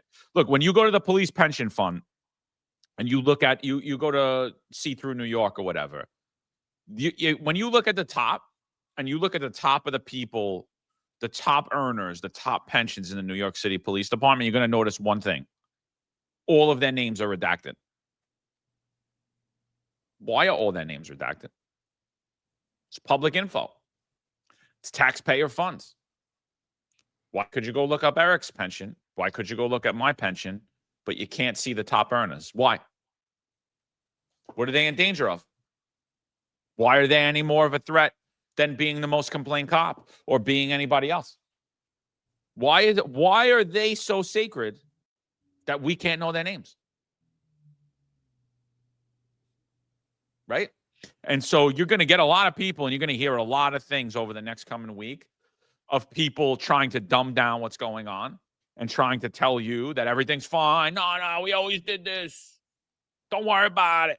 Don't worry about it. Everything's good. This isn't grand larceny. This isn't fraud. This isn't corruption. This has always been going on. But they're going to show you any of the literature of why. And that's why. And that's all you need to know. If it's everything we're saying is wrong, it's easy. Provide the documents. Show us how you're misinterpreting and where you're misinterpreting. Show us why you don't need to buy back that time. Show us why that money's pensionable. Show us why that money's pensionable. Show me where it says that money's pensionable. I could serve in a civilian capacity but get a uniform pension. Show me where it says it. Show me where it says that you could work out of title and get all of the stuff that's related to a uniform pension. Show me where it says it. Show me where it says it. Nobody had a problem putting my feet to the fire or Marlon's feet to the fire or Sal's feet to the fire or anybody else's feet to the fire. No, you had no problem doing it to us. We're doing it to you now. Too bad. Don't like the Finest Unfiltered? Congratulations, you created it. Yeah. And just because this has been happening for a while doesn't mean it's okay. Exactly. It's this whole thinking that, okay. By the way, it is coming. I'm hearing it from a lot of like minority cops too. Okay, it's been going on for a while, and just because Kaz is just because he's black or just because he's a minority, We don't care. You know, we didn't exist like 20 years ago or 10 years ago or 6 years ago. Okay. So because if we did, we would have been talking about it then too. Okay. So we exist now and we're talking about it now. So tough, you know, too bad. Okay. So you know, it's when you consider how many guys who, you know, who've tried to get disability pensions and who have been wronged by this job, and you look at these guys who are getting rewarded, you know, and again, the system is breaking the law so they can get rewarded even further. You know, everyone should be upset at this. You shouldn't just blow this off as just business as usual, okay? Because it and it not only affects you know, say morale, but you have to think long term about the health of the pension fund itself. Because if this fraud is going on, can you imagine what other fraud is involved in the pension system? I've already told you many times. I think the pension systems are in trouble because unfunded liabilities are an entire problem for the whole of America, and the fact that a lot of pension funds are invested in what's essentially zombie assets, you know, that zombie assets that really are worthless, you know, when they, you know, when you try to get rid of them, okay, or they've already lost like upwards of 70%, and I'm specifically referring to commercial real estate. So if this fraud is going on, can you imagine what else is going on? And do you feel comfortable with that level of fraud continuing in the pension system? Because if you feel comfortable now about it, and if you're okay with that now, then you know what's going to happen when you're 80. Okay. And just again, many of you think you know, that system is fine. Okay, it was fine for my father, it's fine for my grandfather. Let me tell you, okay, you're not living in the times of your father and your grandfather. Okay, things are different now. Okay, you just have to look at the unprecedented things that are going on between in our federal government and in the world in general. So, you know, if you're comfortable with that, with all this fraud happening, then you might be in for like a hell of a wake up call by the time you're 80. Okay. Just to be clear, I was actually being facetious before, and it was meant to spark the discussion. I'm confident that this happened before. The question that I have is, how was this pulled off before? How is it pulled off now? And I do think Kaz Daughtry is a little different because he was promoted by rocket fuel from detective with skipping sergeant, lieutenant, and captain into these higher civilian ranks, and then ultimately deputy mayor of public safety. But I do think his happened before on a different level. So it's meant to spark the discussion. Now, when we talk about this actual promotion and him not paying to the pension fund, that makes me think right now, because Marlon, you said, and you're right, Marlon, you said that you actually have 5 years to come back, right? Because that's exactly what it is. Even at the military extended leave desk, if you leave for the military, even if you're serving, you have 5 years to come back. So you have to forfeit your military service and come back. You can go back to the reserves, but it's a 5-year active duty max. I've been out for 3 years as a civilian in retirement. I would like to come back right now, and I would like to amplify my pension. Do I have an opportunity? John, do you have an opportunity? Can we come back and amplify our pensions? I would like to come back. Kaz Daughtry had that same opportunity. That's why I'm saying, show me the literature. Show me the paperwork. Show me the documents that it says how this works. Where is step one? Step one, get promoted by rocket fuel. Step two, continue to wear a uniform and carry a firearm. Step three, your CCRBs will be dismissed. Step four, you go to deputy mayor's public office. Step five, where does that pension money go to? Who's he paying it to? Please, everything in the police department is bullet form. If you look at the patrol guide, step one, and then it gives you qualifying. You know, this is what qualifies it. I want to know in the patrol guide, administrative guide, or operational procedure, how does this work? I don't think that's asking for too much. We're asking for too much. We're asking for transparency. If this is legit, if this is not bypassing a loophole, or this doesn't conflict with city charter, where is the bulletproof? Where is the bullet point step process on how to get promoted by rocket fuel, continue to pay in your pension, and retire with 20 years on the job while you were doing the job as a deputy mayor of public safety. I would like to see this literature. That's what we're asking for. Transparency. The NYPD rank and file, they deserve it too, because I'm sure there's some good cops out there. Plenty of them. We know who they are. We had a cop on here Wednesday who left the job to become a doctor. Very intelligent guy. Can he come back right now? Can he come back in a few years and retire as NYPD? I mean, he left with 15 years on the job. Why not? Why not? He left to become a doctor. Why are we discarding these people if they have an opportunity to be a civilian and come back and retire? So that's all I'm saying. I think the rank and file deserve. There's cops out there right now who are intelligent, who deserve to be promoted by rocket fuel, become deputy commissioners. Why not make Jonathan Glazer, who's in medical school, make him a deputy commissioner while he's as a doctor, and then he can come back and retire? Why not? So show me this literature. Where is it? I haven't seen it because it doesn't exist. Yeah, and that's it. And that's basically all we're saying on this subject is if what we're saying is wrong, because this is what it looks like to all of us. This is what it looks like to the average members of the New York City Police Department. That's what it looks like. It looks like fraud. It looks like corruption. If we're wrong, it should be easy to show. It should be easy to point to. Maybe somebody wants to take that career path. Maybe somebody wants to join the NYPD, drive a chief, get promoted to, first grade detective for driving a chief, then become an assistant commissioner, and then become a deputy commissioner, and then become a deputy mayor, and then ultimately retire with all the benefits of a first grade detective after they bolstered their pension all the way up. Just show us how that works. I mean, because maybe somebody wants to follow that career path. Maybe there's a young black kid out there that wants to see that and thinks, you know what? I want to do that. That's what I want to do. I want to be the fluffer in 1PP. I want to do that. I want to rise through the ranks. How does that work and how do those benefit works? That's all we're asking for. Show us how it works.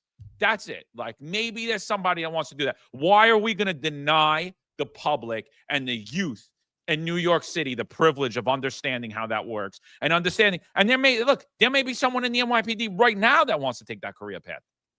You know what I mean? And if they're there, why can't they? That's what I'm saying. They're still a chief of department's office. That's what I'm saying, John. Where is the literature? I want to see it. That's what I'm saying. There's a cop right now who says, I want to get promoted by rocket fuel. I want to be a deputy commissioner for 4 days. And I want to be a deputy mayor of public safety and run through Columbia University with, and raise a flag. I want to do that too. Where is the literature? Show me the step process. Do you think they want to wear the French hiking helmet, though, with the NYPD thing?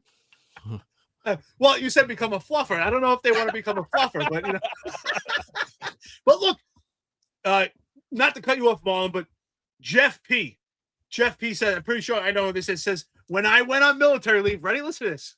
Tell me this. This is great. Jeff, comment of the day. When I went on military leave, I had to give up my shield, gun, ID card. Drop the mic right there.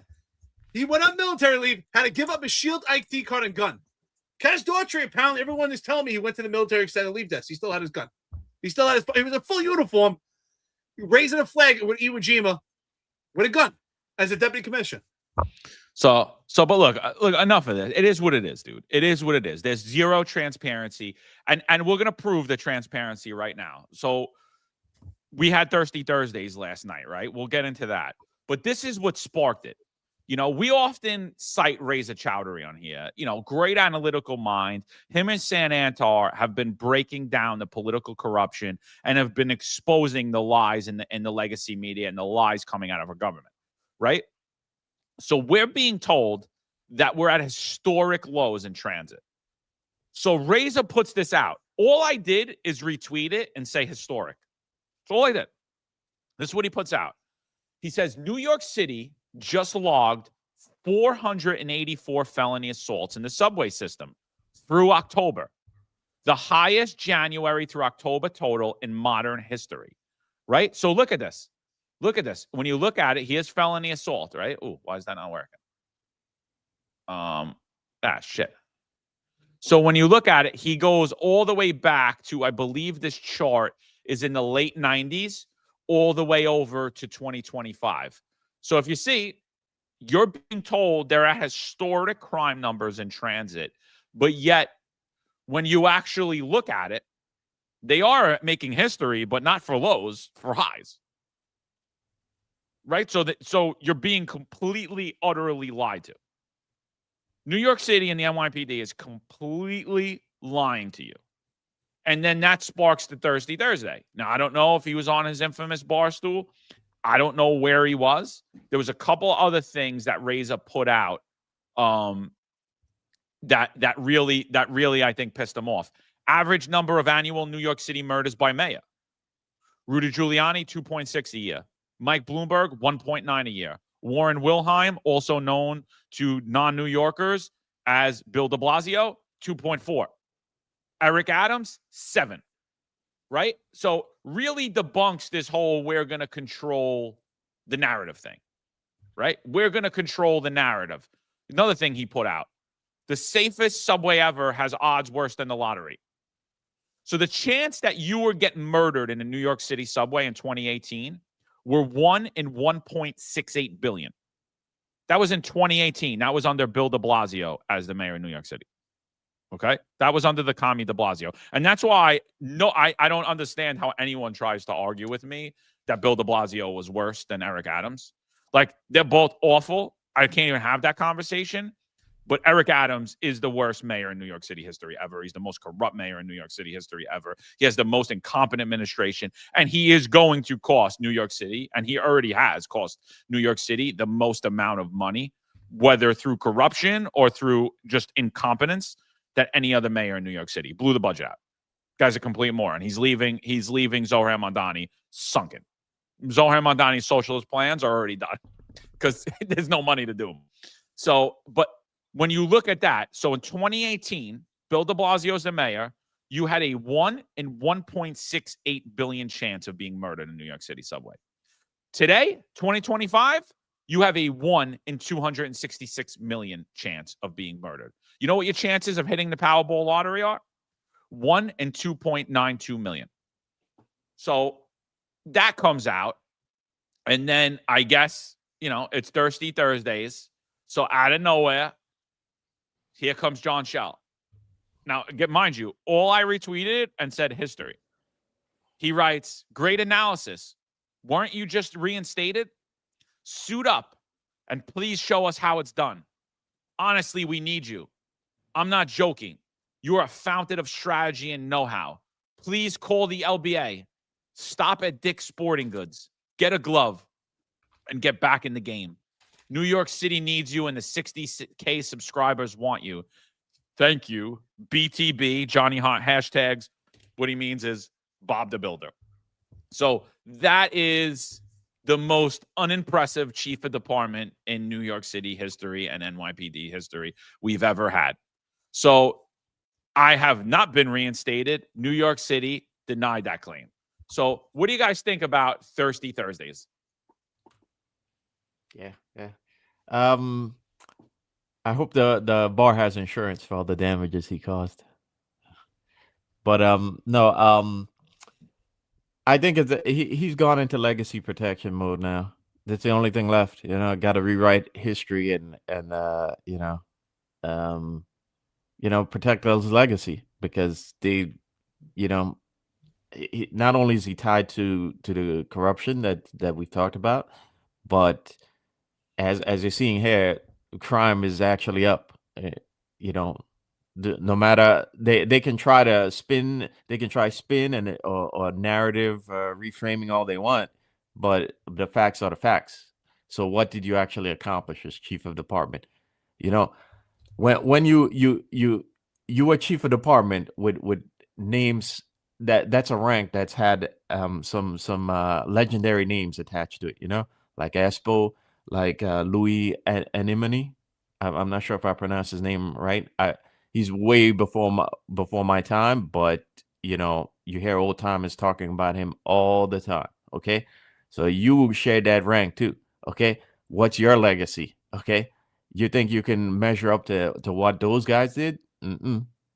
But so you see, he needs to rewrite history right now, and especially since we're talking about you also mentioned Brennan, who was his driver, and how he's also the recipient of this nepotism and favoritism as it comes to overtime and overtime abuse.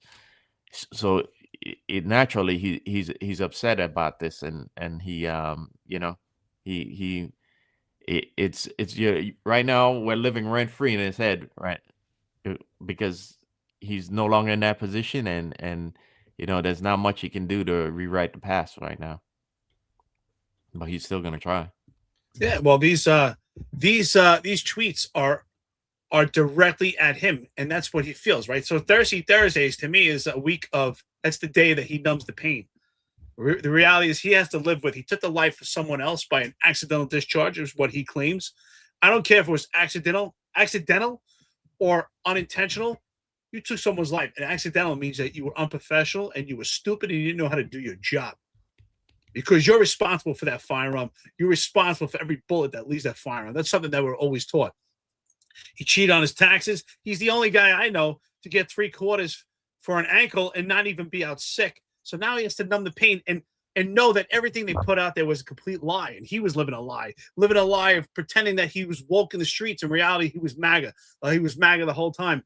Living this reality, being told that he's old, male, pale, and stale, and sitting there and having to smile while they had the chocolate administration stand around him and pretend that Daughtry was the best thing since sliced bread. And he's still playing this game right now because Kaz was recently retired, and he needs Kaz because to be elevated because he hasn't been offered any jobs. He keeps talking about all these big things, but they're not coming. The only big thing is his fat ass sitting on that chair at Joyce's Tavern. That's it.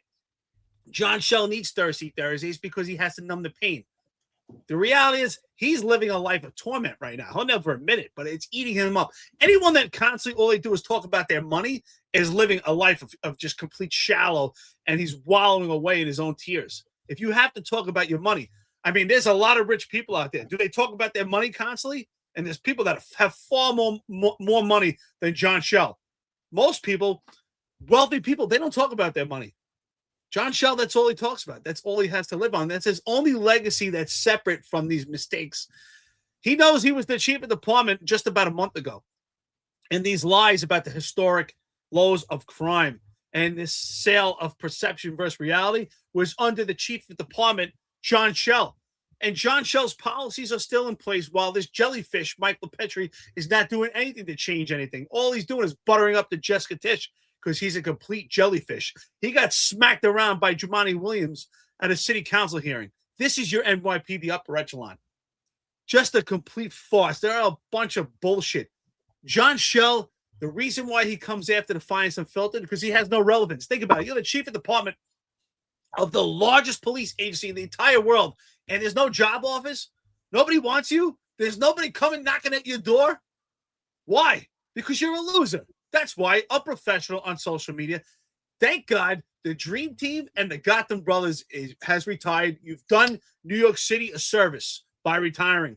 You hobbling on your ankle and Daughtry actually finally retiring. You've done us a service. All we're asking for is transparency. John Shell, you were the chief of the department. How does this work?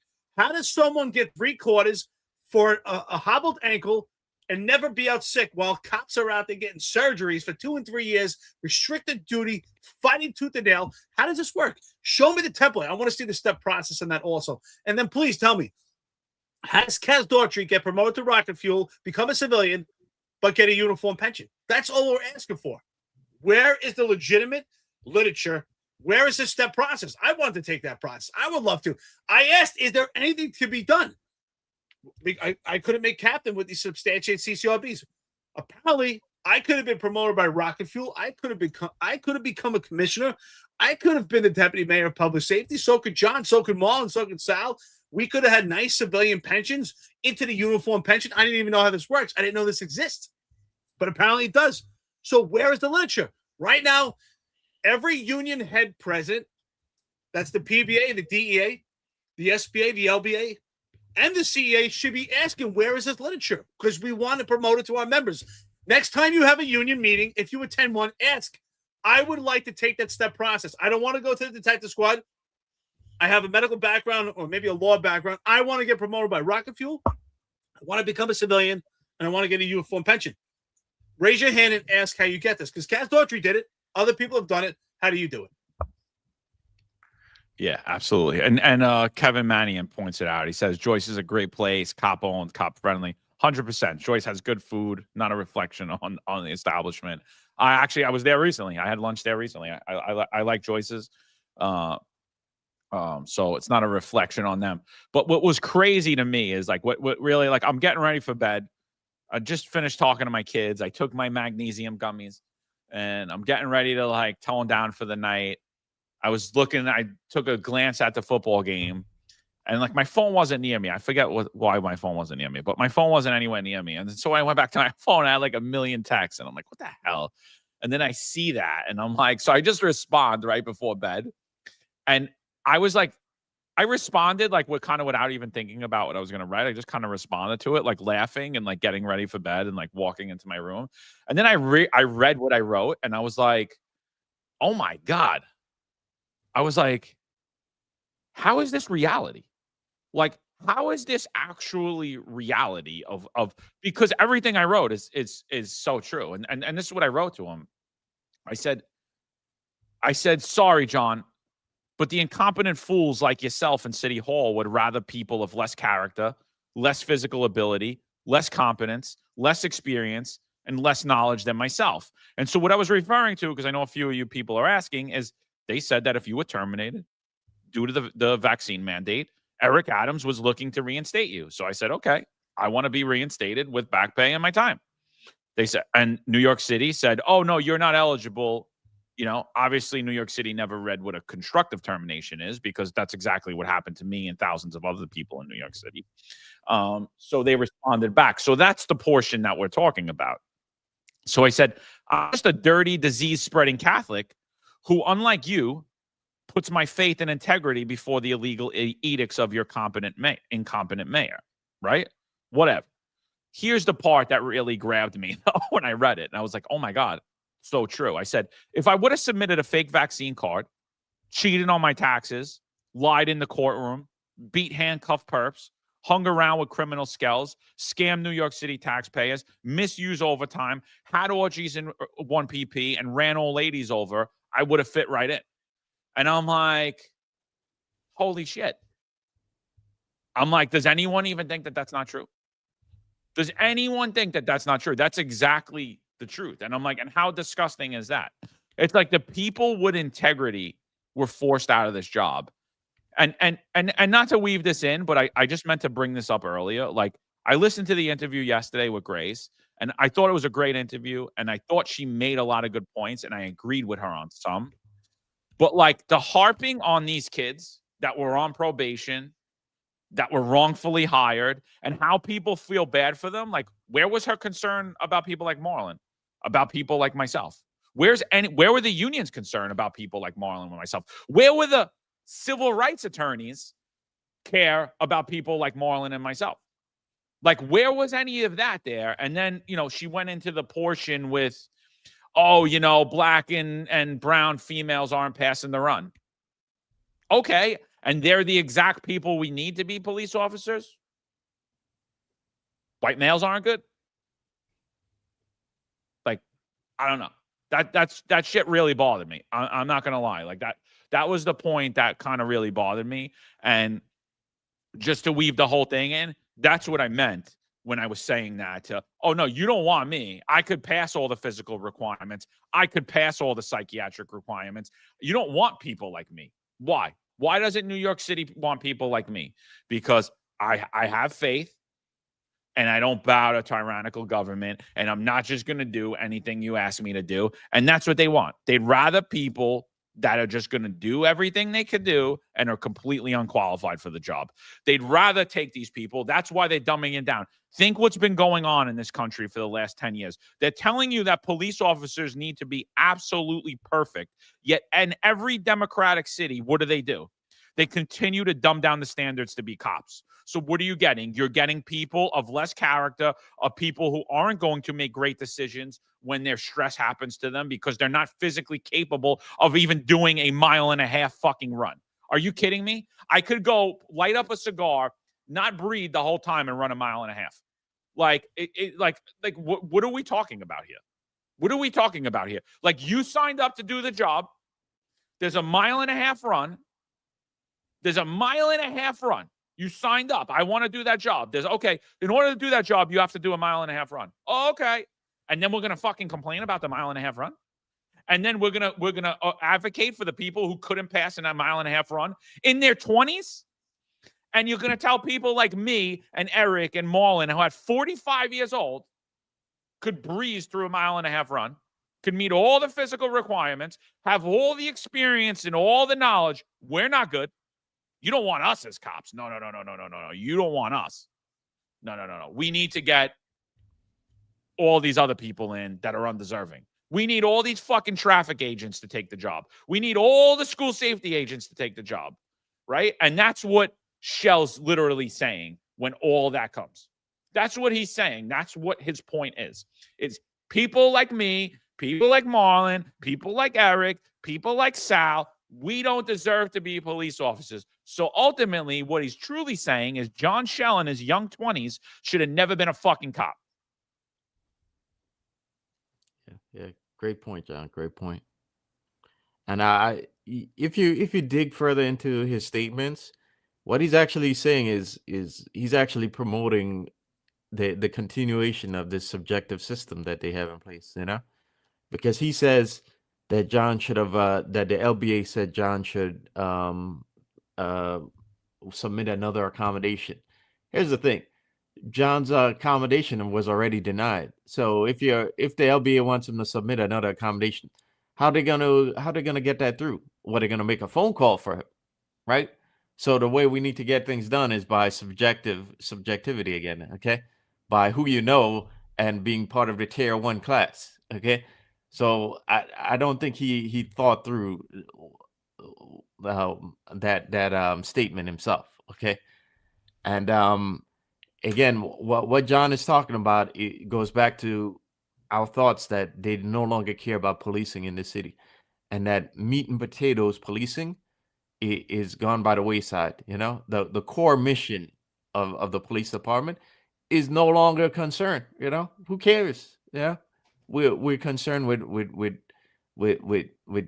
throwing block parties, throwing parties, giving out gifts, doing all kinds of BS, okay? Promoting people who don't belong there, okay? Breaking the law so they get a bigger pension, okay? And doing all these things, but being a competent and effective police department, which is, again, the core mission. So this just tells you where the priorities are for the job right now. Again, who's the job? The job is the upper echelon of the NYPD. It's people. It's the people at the top. The people at the top are the reason why the job is in the predicament that it's in right now. Anyone that has integrity is not going to move up in the ranks within this NYPD, because in order to move up in the ranks in the NYPD at this point with this administration and moving forward, as we've already seen, we're already seeing the foreshadowing of what the Mamdani administration will be like with this NYPD upper echelon, is pandering to self-image, self-promotion, paving the way for your offspring, and pandering to your politicians, and playing this game of, hey, if it's good enough for me, then it's okay because it works for me. Forget about the rank and file. Forget about everybody else. It's about me. This is all about the self-image, self-promotion. There's a lot of questionable stuff going on with this administration. We have told you time and time again. Can anyone argue what John put in that tweet? It's completely accurate. Take the life of someone else. Cheat on your taxes. Have a bum ankle. Never go out sick. You can become chief of department, and you can retire with a 3/4 disability pension. You could be a Lieutenant Brennan and drive around a chief and get a 3/4 disability pension. You could be a deputy commissioner, Mark Stewart, and get a 3/4 pension. You could be Kaz Daughtry and get promoted by Rocket Fuel and have your CCRBs dismissed and discarded, and you can get a uniform pension while you're working for the deputy mayor of public safety. You could be Timothy Pearson and get arrested, and nothing happens when you have a numerous amount of sexual allegations against you, and those cases go nowhere. You could be Jeffrey Madry and run a full operation and utilize the job in any manner that you want because you're the boss, and nothing happens to you. Retire in bliss. But then we have cops that have mistakes like anybody else, a DWI or something else, and they're facing retirement or actually facing retirement, facing termination. And while they actually have been terminated, where is the scale here? Anyone thinks this is even? There is a three-tiered system. There is no doubt about it. It's in our faces. If you're in a fraternal society within the NYPD and you have the right political connections, the disciplinary matrix works far different from you. Please, if you've never read the disciplinary matrix, take your time out and read it. Read the disciplinary matrix. It applies to the NYPD completely. It shows mitigating factors might as well be named Tier 1 and Tier 2. That's who it applies to. Tier 3, your general population, that's where the aggravating factors apply to you. This job, when we say the job sucks, the job is dead, it's the people. It's John Shell. It's Daughtry. John Shell was only the chief of department a month ago. Think about the operation that he ran. So unprofessional on social media. The largest police department in the entire world. Do we not think that people see how he acts on social media? And does it make a difference that he's retired now? This is who he is. Acting like a child, getting inebriated on a Thursday night and tweeting at a podcast. The reason why he hates the podcast is because the podcast and this network has been on fire. We've been front and center on every situation, on every issue. At this point, in over 3 years of doing podcasts now, we have not failed a challenge. Anytime anyone challenges us, it falls flat in their feet. And the only thing they come at us with is attacking our careers or personal attacks, because there's no legitimacy to their claims. There's no legitimacy at all. Show us the paperwork where you could get promoted by rocket fuel and have a uniform pension. Show us. I want to see it. And you know what's interesting? Marlon, you and I spoke the other day about community affairs. I think it was also with John too. I think it was on a Friday roundtable.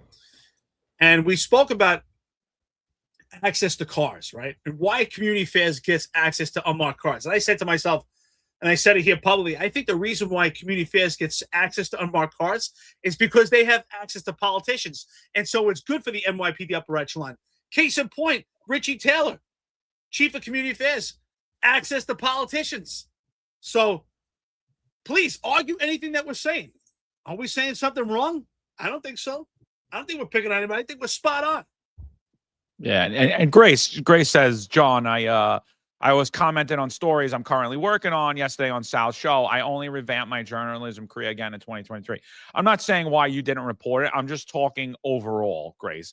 It just rehashed a lot of things for me, because the person that was in charge of denying my accommodations, as well, my religious accommodations, as well as my medical, and then ultimately denying me, was a female deputy commissioner in charge of diversity, equity, and inclusion, right? And what she had said was basically that women are better cops. She said because people trust women more, because they do less harm to minority communities. She made all of these ridiculous suggestions and then went into further saying how they basically needed to dumb down the psychological exam and all the physical requirements to meet the diversity goal. So when I hear that, it triggers me, because and it's not a personal attack on me. I think about my kids. I think about me. New York City gave me a great chance to go from poor into the middle class in this country. My family had nothing. New York City afforded me that opportunity. But what the messaging I've been hearing out of New York City since 2013 is if that we consider you white. Now, maybe my skin's white, but I don't have any of the privilege, and neither does anybody that's on this show. And like that stuff bothers me, because you know what? My life's basically more than halfway over at this point, right? Let's be honest. The average person, probably at 35, your life's about halfway over, right? We've had those discussions before, right? But like what I think about is the next generation. Is there a kid like me that grew up poor, that's considered white, male? Maybe his father was in the military. Maybe his father was a cop. Maybe he didn't have parents. Maybe his mother was a school crossing guard like mine. Is he going to get that same opportunity when we continue to down white males in the profession of law enforcement? And for what reason? I don't know. When we look at corruption of the Adams administration, it's not subject to any skin color. It's not subject to any religion. It's not subject to any gender. It's all over the place. And like that stuff triggers me when I hear it, and it bothers me. And what really bothers me is the lack of care from people who fancy themselves civil rights attorneys more than the media. I understand the media. You guys got editors. You guys got all that stuff. I get it. It is what it is. You can't get it out there. You don't control the platform. It is what it is. You work for other people. I don't ever blame individualized reporters for the media or the legacy media ever, because I know what that I've seen stories get killed over and over again. I've watched things happen like that. But that's the stuff that bothers me. It really bothers me, and that little moment triggered that for me. It did. It bothered me. It bothered me because that's what I think. I think like, what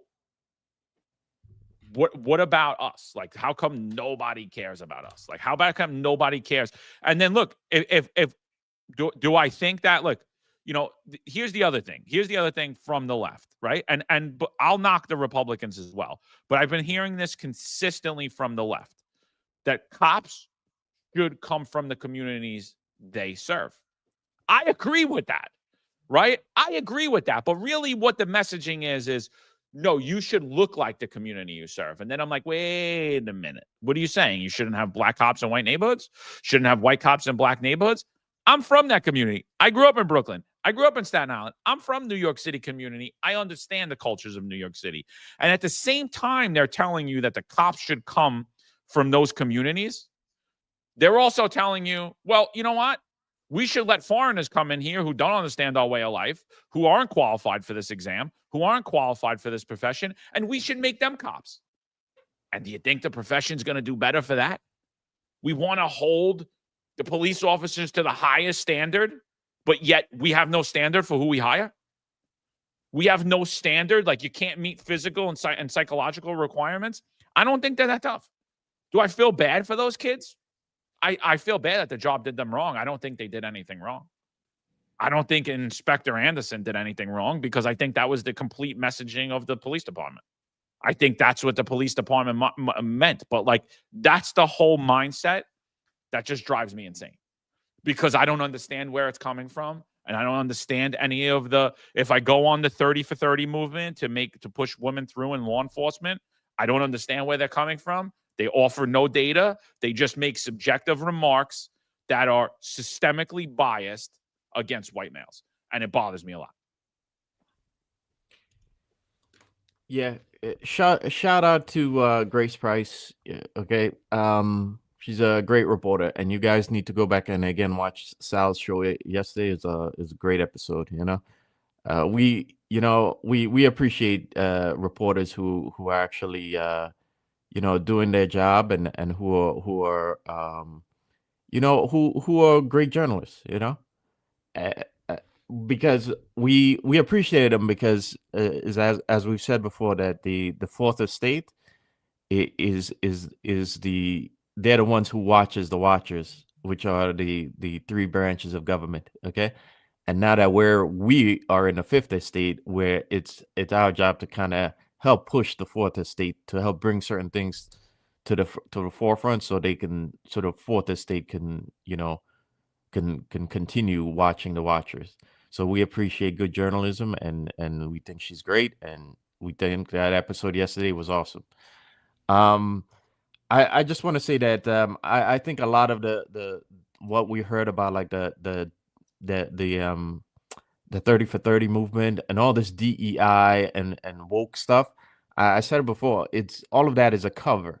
Okay, all of that is meant for us to infight with each other and to miss the ball, and it's a cover for austerity measures. And again, because not to go down this rabbit hole, but we're living through unprecedented times, and they don't want you to pay attention to what's going on with the larger world and the larger economy, and things like the larger fraud that's so abundant in the system right now. Because if you paid attention to it, you'd be in the streets with pitchforks and torches. Okay, and you'd be really upset about it. You'd be really worried about things like your retirement. Okay, but they're doing all they can to keep that stuff, to keep to prevent you from thinking about it. And I also saw a comment here earlier from a Robert 9756. He mentioned that the corruption happened before and it's continuing to go on. And to that, I'm going to say, keep in mind now that the question is, will it, or is a reckoning coming? Because 150 years ago, that the world's #1 financial city was London. Okay. 300 years ago, before that, the #1 city was Amsterdam. Okay. So just because you live in New York City and you think it's the world's top place, top destination, top financial center hub, that doesn't mean it's gonna be there forever, guys. You have to consider that at a certain point, all the hubris and arrogance and all the corruption comes to a head. And our point in talking about all this is hoping that it'll wake up some people so that we don't become a bygone city like, all those other cities. We don't give up our place in the world. I mean, I think you're spot on, right? And also, I think when it comes to the NYPD, I think we can make comparisons to empires, right? And people say, we hear often, well, it is what it is. This is the way it's always been. And I know, John, you say a lot that, people say, it's okay. They're okay with this. I don't know if they're okay with this. I understand there are some people that are okay with this. Daughtry, he beat the system. John Shell beat the system. There are some stupid idiots that are okay with it. But I think most people have become kind of numb to it. And I think that's the problem. And like, well, there's nothing I could do. The NYPD's always been like this. They have so much power. I mean, the Roman Empire fell. The Spanish Inquisition came down. Why can't the NYPD change? If we all stick together and our voices are heard, eventually something is going to have to change. The eyes are on the NYPD now. Yes, does the NYPD have a lot of power and leverage? Have they curtailed the system for a long time? Yes. But unless the squeaky wheel gets the oil, and that's us actually using our voices, nothing will ever change. And we can't just stand still and wait by and say, this is okay. This is the way it's always been. Because if we do that, then as John said before, which I agree, I myself and most of us here are far past our midlife. We want what's better for our kids. And if we just stay quiet here, our kids are going to get steamrolled. And then our kids are not going to have the fortitude. They'll be cowards also. And then their kids will be steamrolled also. So we have to speak up. We have to show power and strength. We have to pass that torch to our children. Just as the upper echelon of the NYPD, some of these cowards, they paved the way for their offspring to have a good life in the NYPD. Well, I want to pave the way for my offspring. So does John, so does Marlon, so does everyone on this network. We want to pave the way for our offspring, and so do you, so that they have a chance in life. And if they want to get promoted by rocket fuel, they can follow the same step process that Daughtry followed. Where is this? Or if you can't show it to me, if you can't show me where this step process is, then it's special treatment, and it's a tier 1, tier 2 system that we've been talking about. If you could show it to me, I'll say, okay, I see the process. I see. I guess I just didn't qualify. I guess I wasn't good enough. I didn't lie on my taxes. I didn't have a hobbled ankle. I didn't take the life of someone else. I didn't legitimately, intentionally lie. I didn't lose my credibility on an interrogation. I didn't qualify. If I didn't hang around with criminals, I didn't qualify. If you show me that, then I'll agree. Yeah. And sorry to go off on that rant. And I didn't mean to sing out, Grace, but it was just something that was weighing on me. And this whole segment of this whole entire podcast is infuriating to me because and you're right, Eric. I don't mean to say that everybody's okay with it, but people are apathetic towards it. Like we've okayed corruption in the New York City Police Department. We've okayed 2-tiered systems. We've okayed discrimination against people. It's like I don't know what's going on. And we've okayed failure and incompetence. Blatant incompetence, blatant corruption. And like, that's what I'm saying. And to me, it's infuriating. It's infuriating to me that Marlon Bethel's sitting here and not working for the New York City Police Department. It's infuriating to me. I don't even care what happened to me anymore, but it bothers me. Like, I'm over it. I'm like, all right, whatever. You didn't want me. You don't respect me. Fine. I don't need to be there. And honestly, to me, maybe that's the way it was meant to be, right? Maybe that was the way it was meant to be. Sometimes things happen, but like, to rob somebody of something while other people are robbing and benefit from it, it's infuriating to me. So you kept mentioning the NYPD disciplinary matrix, and Marlon made this great he really broke down what the actual this is the real NYPD disciplinary matrix. You should read the one that they have filed on paper and read how arbitrary and capricious it actually is. And then you could go back in the papers and you could look how arbitrarily it was used, and again who it was used against, and how some people were just completely exempted from it. And often we always say that like they circumvent the disciplinary matrix by the way they just charge people. Me and Eric could do the same exact thing, but I'm like, they'll charge me with completely different charges than they'll hit with Eric, because mine won't be termination or real severe punishment, and Eric's will be. So it's been completely arbitrary and capricious. But Marlon really broke this matrix down. And if you could see, like, he points out the top, and if it's top, the rules don't apply to you. So if you look to the far right, it's fuck the rules, right? But if you go all the way down to the bottom and you're just a peasant in the serve, it's sorry, you're fucked. Right. So if you look on the right, that shows the real factors, whatever they call it, whatever they're called in the discipline. But Marlon, could you break down to us the disciplinary matrix and how you created this and what you're trying to allude to here? Well, we talked about this many times, how the job is like it's like feudalism. You live on a feudal manor in the NYPD.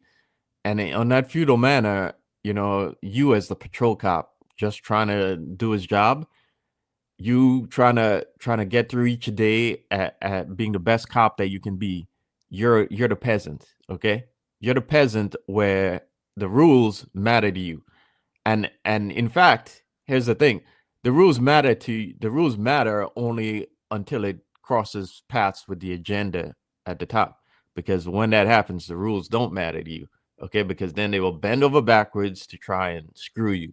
Okay, but if you're at the top, or you're closest to the top, which in this case is the palace, okay, or you're amongst the royal estate, which are the nepo baby class, the class of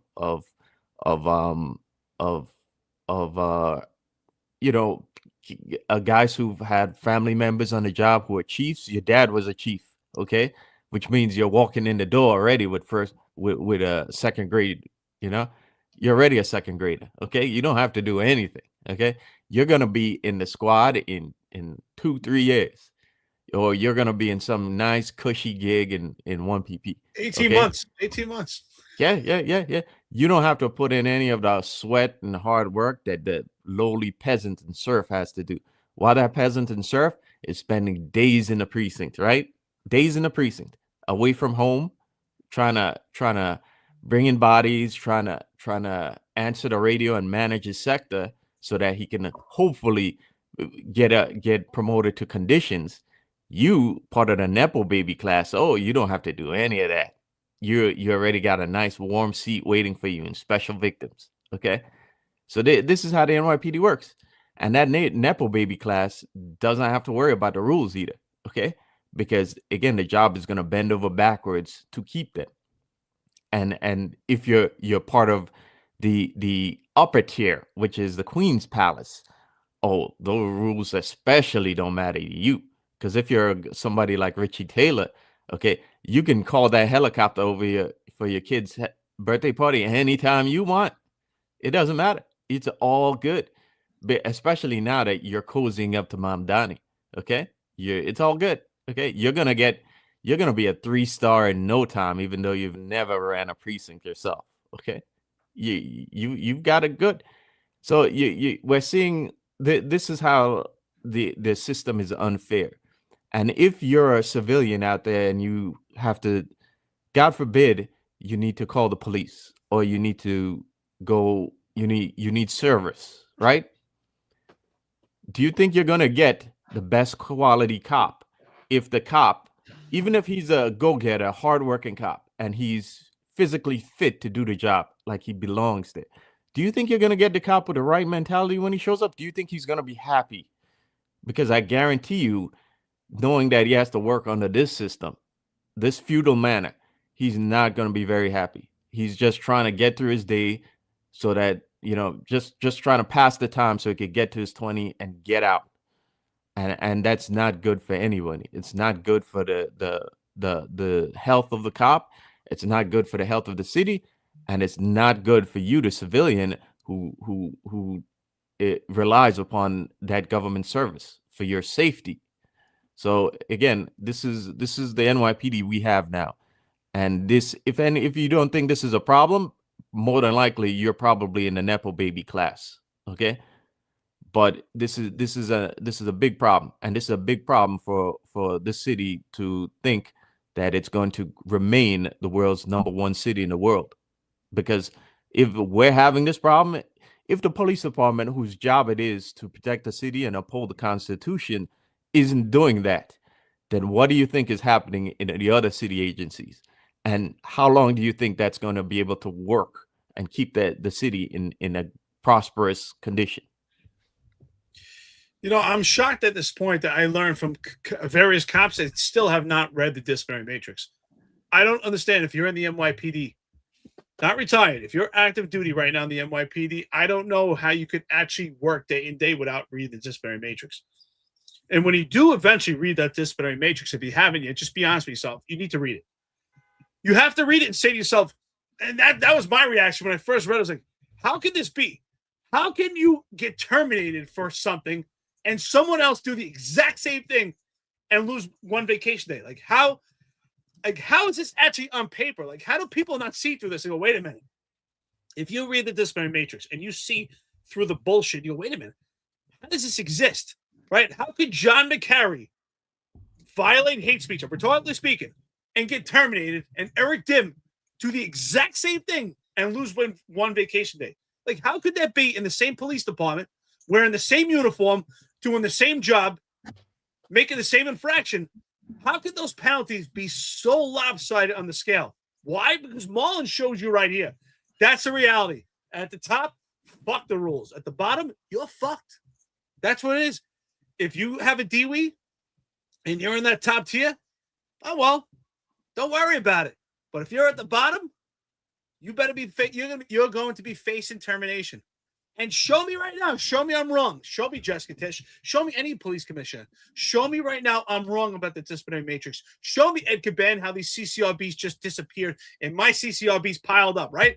I got a pile going like this and someone else CCRBs disappear. How does that happen? How? And I got awards for some of my CCRBs. This disciplinary matrix is the gateway for the job to allow this process. John Scola said it best. The job doesn't look to fix the root of the problems. They just pay out so they can enjoy the benefits. This is the benefit right here.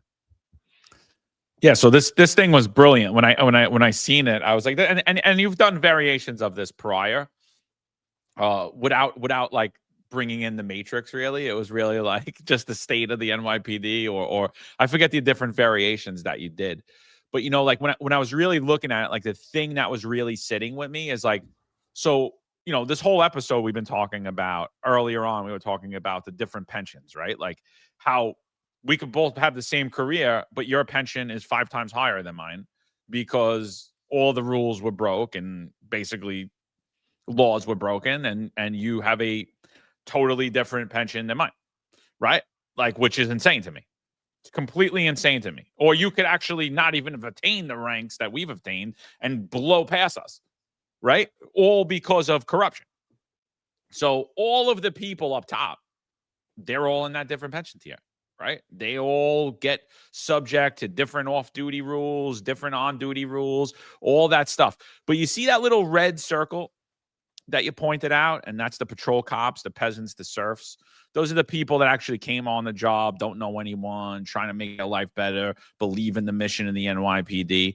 Eric Adams said that he was going to move those ranks. He was going to end that whole bureaucracy that you're watching there. And he not only was he going to lower the NYPD through attrition, or AKA the vaccine mandate, he was going to also alleviate all of the bureaucracy at the top of the NYPD. So all of those offices at the top, they would go down into that little red circle. But that's not what he did. He took even more people out of that little red circle and he pushed them up into their other areas up top there, right? And so when you call 911 in New York City, the only people in the New York City Police Department that are going to help you is the people in that little red circle. And that little red circle, it's good that it's a circle, but it should be a whirlwind because it's in a death spiral right now with the high levels of attrition, with the high level of people that are leaving early, retiring way before their time, and resigning right now. And it's because they're so sick of being part of the system. It's like they're completely abused. They're completely overworked. They're subject to these not even ridiculous rules, impossible rules, impossible standards to be held to.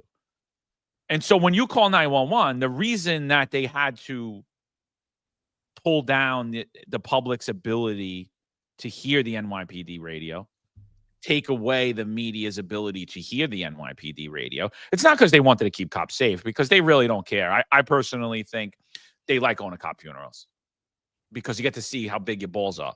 You get to see who sits in the front row. You get to see, maybe even get to hit on the guy's wife that got killed. Maybe even get a nice little side piece with a nice disability pension for life. You know, a vulnerable woman that you get hit on, right? Maybe you could even do that, right? But they don't care about you guys at all. At all, in any stretch form of the imagination. That's it. I mean, it was beautiful. It was honestly perfect. This is the NYPD disciplinary matrix. This is the NYPD life cycle. This is it. You're in that, the majority of cops are in that little red circle. Cops, sergeants, lieutenants, captains, you're in that little red circle, and you're worthless. You're expendable, as we should say. Yeah. You know, for you guys in the red circle, I have a question for you. Does all the hard work you put into it really matter? Because that's a question that's really like haunted me, you know. Now I mentioned before, like I'm not sure, like my final years in Intel. Now, granted, I met some great people there, and I had fun. You know, I saw like parts of the city I didn't before. Getting to go to details while wearing a suit, and you know, it was great. You know, I didn't have to rock the uniform in 90-degree weather at the U.S. Open. I'm in a suit. I'm at the top with Secret Service and all that. Doing stuff like that was great. You know, it was fun. But I said before, I'm not sure it was really great for my career being in Intel, because I like being on the street, you know. And I initially went to Intel thinking that I'd be a citywide FIO assistant, and it didn't work out like that. But the only reason I'm mentioning that is because, you know, I was very active when I was in the precinct. But now I think, did any of that really matter? Does hard work really matter in this job if the job could say, you're fired, get out of here, you didn't take the shot? Does any of that matter? If you're in a peasant serf class, and the job will literally bend over backwards to get rid of you if you don't fit, if you're not going along with the agenda, you know, then how much do you really matter? Okay, if the job could promote guys who did nothing when they were on the streets, if you could have 26 collars to your name and be what's Richie Taylor now? Is he a 2-star or is he a 1-star? He's a deputy. He's a 1-star. 1-star. If you could have 26 collars to your name, not have run a command as a commander, and now you're a 1-star chief, does being a cop really matter? Does being a hardworking cop really matter? So, if you're in that circle on the bottom, this is something that I'm sure weighs on your minds, because again, a lot of cops are very unhappy right now. And if you have a sense of, if you have a feeling that you don't matter, and look at Eric too. Eric was grabbing guns left and right in the Bronx, and you know, it doesn't matter. Oh, no, Nobody cares, kid. Nobody cares. Yeah, nobody cares. Nobody cares. So do we actually care about policing in the NYPD anymore? No, we care about, you're absolutely right, Marlon. We care about access. And these are the type of people when they retire, and then people say, hey, oh, you were a New York City cop? Oh, what was that like? No, I wasn't a New York City cop. I was a deputy chief. I was an inspector. I was a lieutenant. Nobody, to the rest of the world, you're a cop. So you have to ask yourself, were you actually a cop? And I'm a firm believer, and this is my message. I don't care who gets insulted by this. If you were a chief on the job, If you were a lieutenant, you were a detective. You should never be insulted by being referred to as a cop. You are a cop who led other cops, or you're a cop that did investigations, who got promoted and got a special shield. If you were a chief, you're supposed to say, damn right, be proud to say I was a cop that led other cops. When I was a Marine, and that's one thing I learned about it, no general in the Marines would ever be insulted to be referred to as a Marine. No general would say, no, I'm not a Marine, I'm a general. Call me a Marine. And the same thing should go for the police department. If you're out in public, when I'm retired, I don't tell people, hey, I retired from the NYPD, I was a lieutenant. No, I'm a retired cop for the NYPD. If anybody asks, I always say I'm a retired cop. I'm a cop who led other cops. So think about that. If you're retired from the NYPD and you find an insult and you can't say you were a cop and I wasn't a lieutenant, I was inspector, I was a chief. No. You should question yourself. What did you do in that career? Now, Richie Taylor knows. It's nothing personal, but we know damn well the reason why you made it to where you're at is because the access that you have to politicians.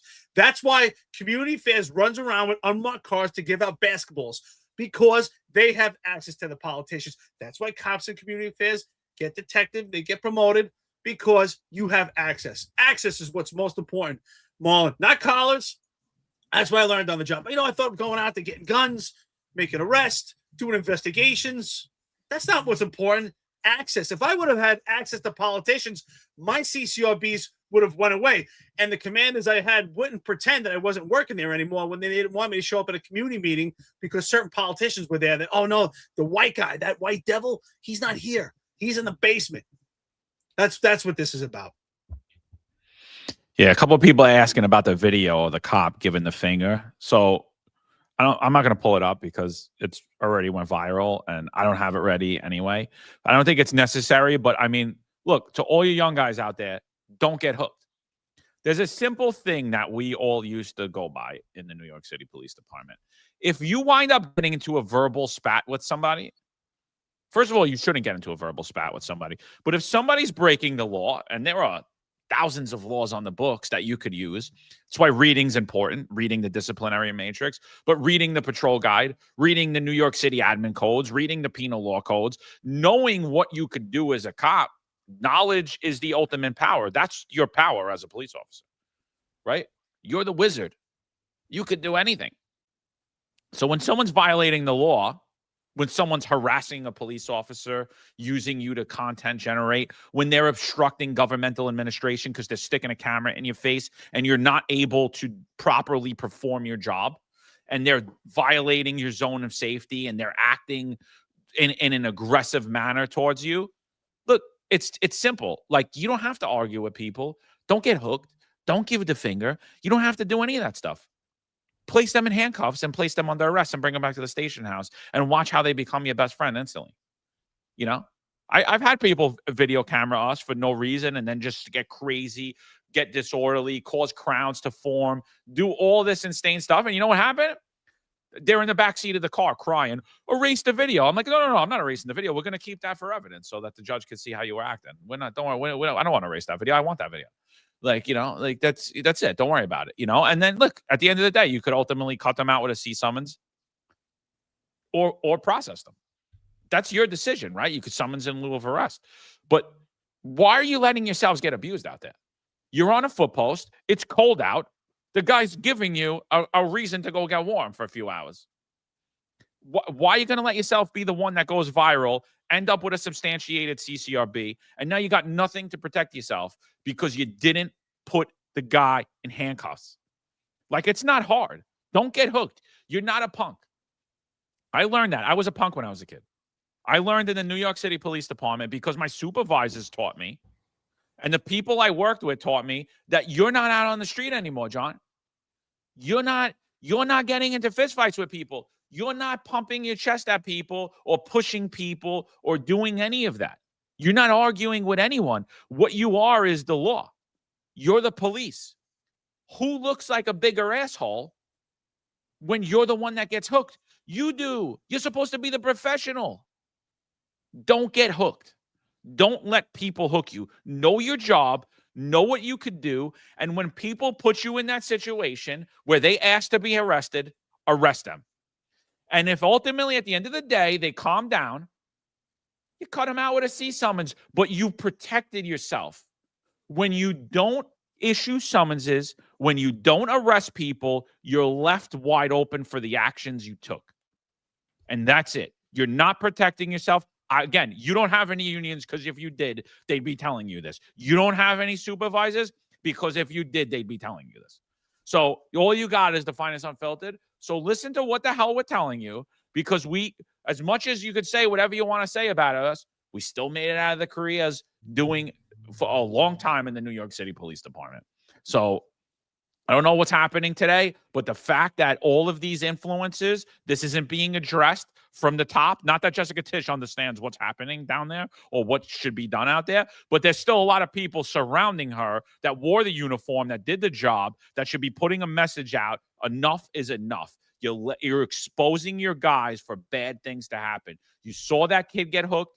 He was young on the job. I could tell. He just needs a little bit of supervision, and he's gonna be a good cop. Yeah, I think that's hard now. I think the problem is, I mean, you've got to, like, we're almost getting to a generation of supervisors that have come in under the NYPD as it is now. So I don't know who's gonna supervise him or mentor him. Yeah, I mean, the veterans aren't there in the precincts anymore. So who's left? You know, and I'm sure the veterans that are there, the few that are still there, are probably they they don't want to talk to you. You know, they're bitter and their morale. They're just trying to get through the rest of their time too. And I'm gonna say that the job has made these guys impotent, and it's made them impotent. Number one, because we have low manpower now, and I'm sure a couple of them have been told, "Hey, listen, we don't have enough, cops here today. You can't make an arrest, basically, okay? Because that's going to take you off patrol or take you off that detail, you know." And they've been made impotent by the changes to the laws and by the draconian disciplinary process. So with all that said, like I just talked about, they don't feel they matter, and they have a right to feel they don't matter, because when you look at this feudal system, do they matter? So with all that said, of course they're gonna be more easily hooked by these guys because of all that frustration that's building. And I saw a comment in there by formerly known as Gang, and I agree with you. When I say it doesn't matter, I'm not saying for you to cop, because at a certain point I realized that there's only so much I can do, and that I'm working for myself. I'm not working for the numbers. I'm working to be a good cop and be the best cop I can be, and to help those neighborhoods that I'm in, and to get the bad guys. Okay, so I'm not working for the nonsense. Okay, so that's when I say doesn't matter, what I'm saying is, does it matter in this city and to this department?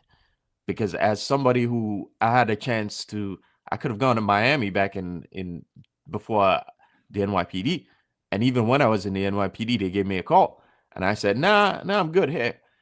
And when I think about the impact, like how this job treats you and how my career ended and where my career could have been, and that's why I'm asking that question, because I love being a cop. But if you love being a cop, does it matter in this department, and should you take that somewhere else, okay, to really have an impact? Is just again, it's something I think about. You would have had a lucrative career anyway. You're an intelligent guy, and you damn well you should have been still working for the NYPD.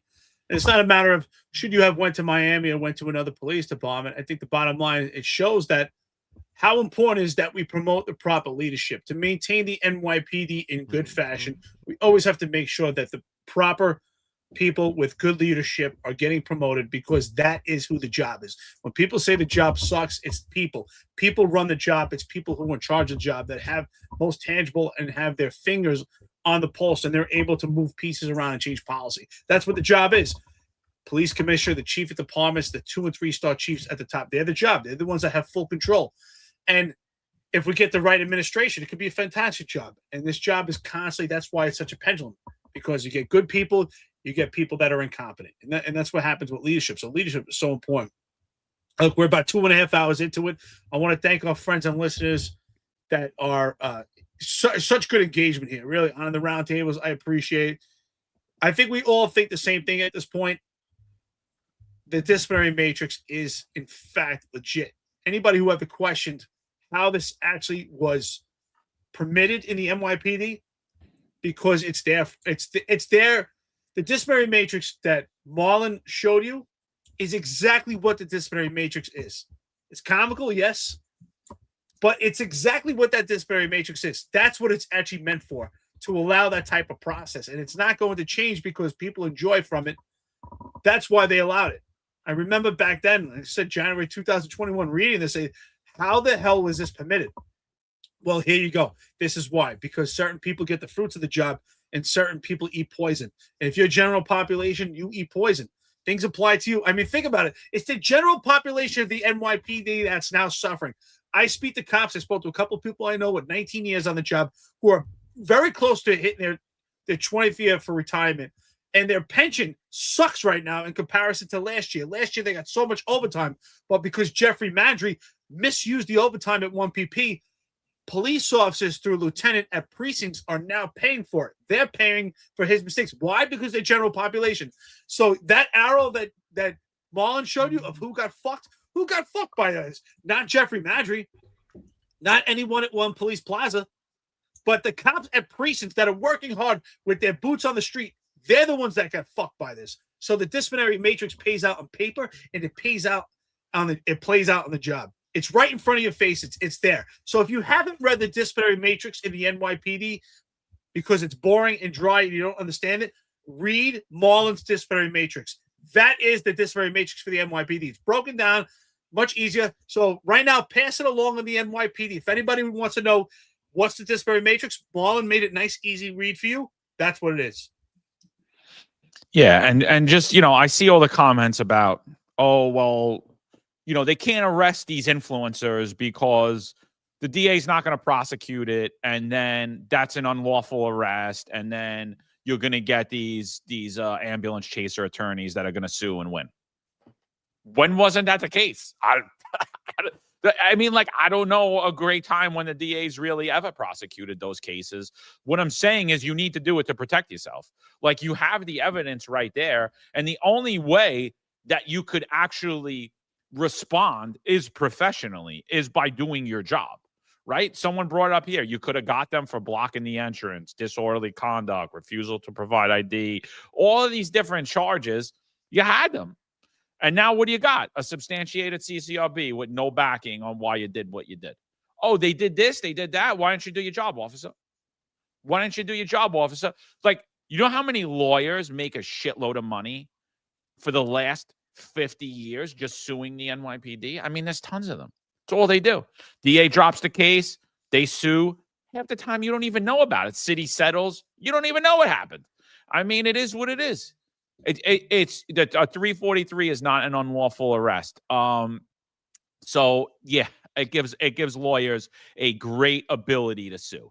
That's it. A 343. That's why you should never sign a 343 paper, right? If you ever sign it, it should be, I do not agree with the above decision, police officer, detective, whatever it is. You do not sign off on that 343 because you're basically saying that your arrest was no good. You did not have probable cause to make that arrest. You should never agree with that statement. And that's exactly what a 343 is saying that is, that you didn't have probable cause. That's not a prosecutable case. You should never do that. Sometimes they defer prosecution, right? They'll defer it. We're not going to prosecute at this time. 343 is not that. That's exactly what that is. And that's exactly what ambulance chaser attorneys go after. And they win over and over and over again, and the city settles with them. Last thing before we get out of here and we run the super chats. A couple of people have been asking me this lately. So a couple of people are facing disciplinary department trials, right? And so they're waiting their decisions from the department advocate's office. And so what they're asking is, and what they're asking is this. Job went after them for something that they didn't do, and they proved that to be true. However, the job found other infractions that they did. And although they're minor, they could face heavy discipline for them just based upon past decisions. They're asking, well, I didn't do anything wrong. I have the proof. If the job comes after me, seeking the department advocate offers a hammering, should I take that to a department trial? Now, I continuously been saying, look, I don't know what to do. I've never faced a department trial myself, but I have very good knowledge of what happened inside of Sal Greco's department trial and other trials. But I'm picking on Sal here for a reason. I think that what the job went after him for, he clearly did not do. And they never even really had him on anything else. They fabricated the story. IAB perjured themselves during the department trial. They fabricated evidence. They went after him, and ultimately, they terminated him. So I'm sitting there and I'm saying, well, just based upon all of the things that I've seen come out of the department trial, I think that, I'm going to be the union and say, hey, kid, just take it. And it is what it is, Mo. Because I think that you could take something that wasn't termination previous and make a termination by department trial. And I think it's a kangaroo court. And I don't think they care about the evidence whatsoever. I think they care about protecting the job. And I'm just curious what you guys think about that. Several people that wanted to have meetings with us. And I just think, I was like, hey, look, I'll just bring it up on the podcast to discuss it, to get their opinion. My opinion is they should not take it to department trial. If the job is not seeking termination, and just, I'm giving the union advice, just take it on the chin, kid. I hate to say it, but that's just, if you really want to get through your career, that's what I think you need to do. Because look what they did to Sal. They offered him $30 in a year. He said, no, I didn't do anything wrong. And they terminated him. And based upon that, I don't know that that's a good idea. And it's fruitful if you're in the peasant class to think that anybody cares about the evidence that you present. I'm just curious your guys' thoughts about that before we get out of here. Yeah, this is a tough one because I think the individual circumstances, we need to understand the individual circumstances. And but I agree with everything you said. It's the trial room is a kangaroo court, and we said it throughout this episode. The job always likes to put the onus on the individual and protect the system. They're gonna throw you out there to the wolves so they can protect the system. And the trial room is a kangaroo court designed to get you, okay? And me and Sal talked about like Frankie's trial and how they totally disregarded like the evidence, the issues that were brought up by Eric Sanders. They totally ignored the fact that the methodology was tossed out by Boston already. None of that matters. They again, the job will bend over backwards to get you. Okay. So with that said, you have to understand your circumstances, your individual circumstances, how much time you have on, your backup plans. Like you have to consider all of these things before you make a call on it. And like John says, in certain cases, it might just be, I hate saying it because you all know my situation and how I said, I'm taking this. We're going to the end of this, okay? And I'm not settling. There's again not a chance in hell I'm settling because I was right. So with me saying that, it's very hard for me to say that in their cases they may have to, especially if their job isn't going to take them to the trial room, because you might have already lost if you're going to the trial room. Well, so I can speak from actually experience. I actually went to the department trial room in the administrative trial, but my case is different. I went to an administrative trial fighting the CCRB. I was fighting the CCRB attorneys, and in one case I won, and one case I got a reduced penalty. Now the other 6 cases, I never got to take them to administrative trial because I was told it would take 2 to 3 more years because CCRB was lacking the manpower. And that's when I made the decision to retire. Now, this is far different. When we talk about administrative trial cases that you're going against a job, think about it. The job is the one that's actually telling you, here is your discipline. And if you fight that, you're fighting the same person that's giving you discipline. So it's like if your mother told you, if you're a kid, your mother told you, listen, here's your curfew. You can't go. You got to be home at this time. If you violate that curfew, I mean, and then you did it again, do you think that your mom would say, oh, that's okay? No, it's the same person that's providing the discipline. So the job is the one that's telling. The job at this point, who's the job? Is the people at the top, is Jessica Tisch, is the 2- and 3-star chiefs. They're the ones that are saying, you're getting the discipline because you're general population. So you're going to fight. You're going to fight against the same people that are forcing the discipline. And I've been to this kangaroo court. It's very easy to manipulate that court. Those administrative trial judges, which is exactly what it is. It's just administrative trial. These are not real judges. There's a lot of information I believe that they're lacking because I did my own research and they were incorrect on numerous things that came to police procedure. It could be manipulated any way they want because it comes down to interpretation. You give your side of the events, and then the attorney gives his side of the events, and then it's up to the judge to make a decision. So it's not actual law. It's NYPD policy. We know NYPD policy can be manipulated. This is not a courtroom. This is an administrative trial. This is the NYPD structure on discipline. And it's very, very retaliatory. So unfortunately, I don't believe in laying down.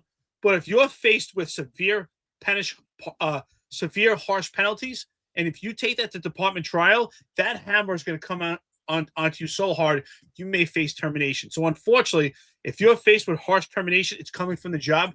If you want to keep that job, I think you should take it. Sal Greco is the case in point. Sal Greco was offered 30 vacation days and 1 year probation. Instead, he took it to department trial because he did nothing wrong. And it was retaliatory, and then he received termination. How could one day you could get 30 vacation days, and then because you fight it, now you're getting terminated? Think about that. Why did it change? Why did the penalty change? He decided to challenge it. Why did the penalty change? That is proof it's retaliatory. So unfortunately, I do believe you have to take those penalties. You have no choice.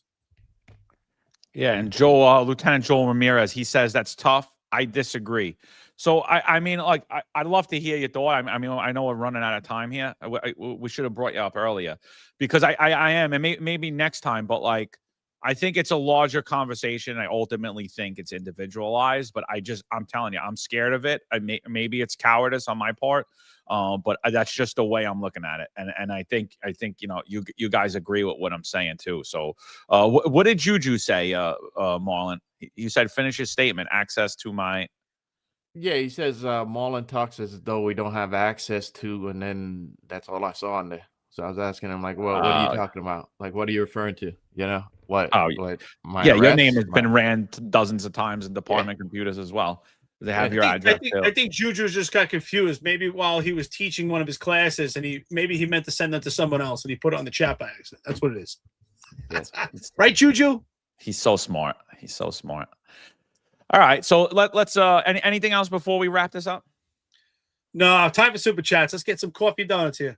All right, so first super chat I want to say is we missed it on the last show. I just want to give a shout out to Modern Samurai.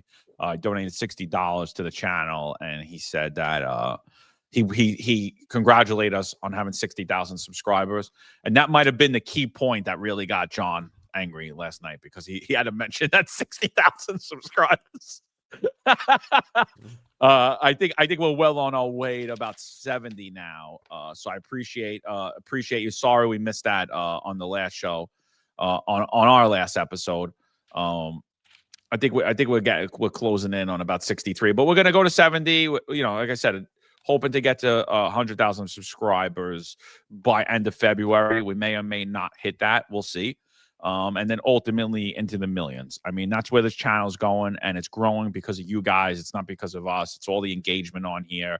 And I just ask everybody on here, if you guys could just do us a favor, like, subscribe to our YouTube channel at the Finest Unfiltered. If you're watching this later on, or even if you're not, if you could go back, hit the hype button for us and push us further into the algorithm.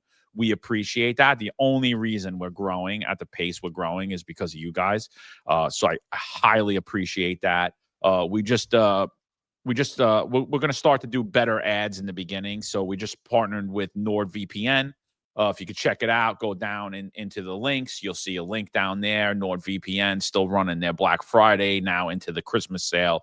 You get a big discount on that. I use NordVPN on my phone.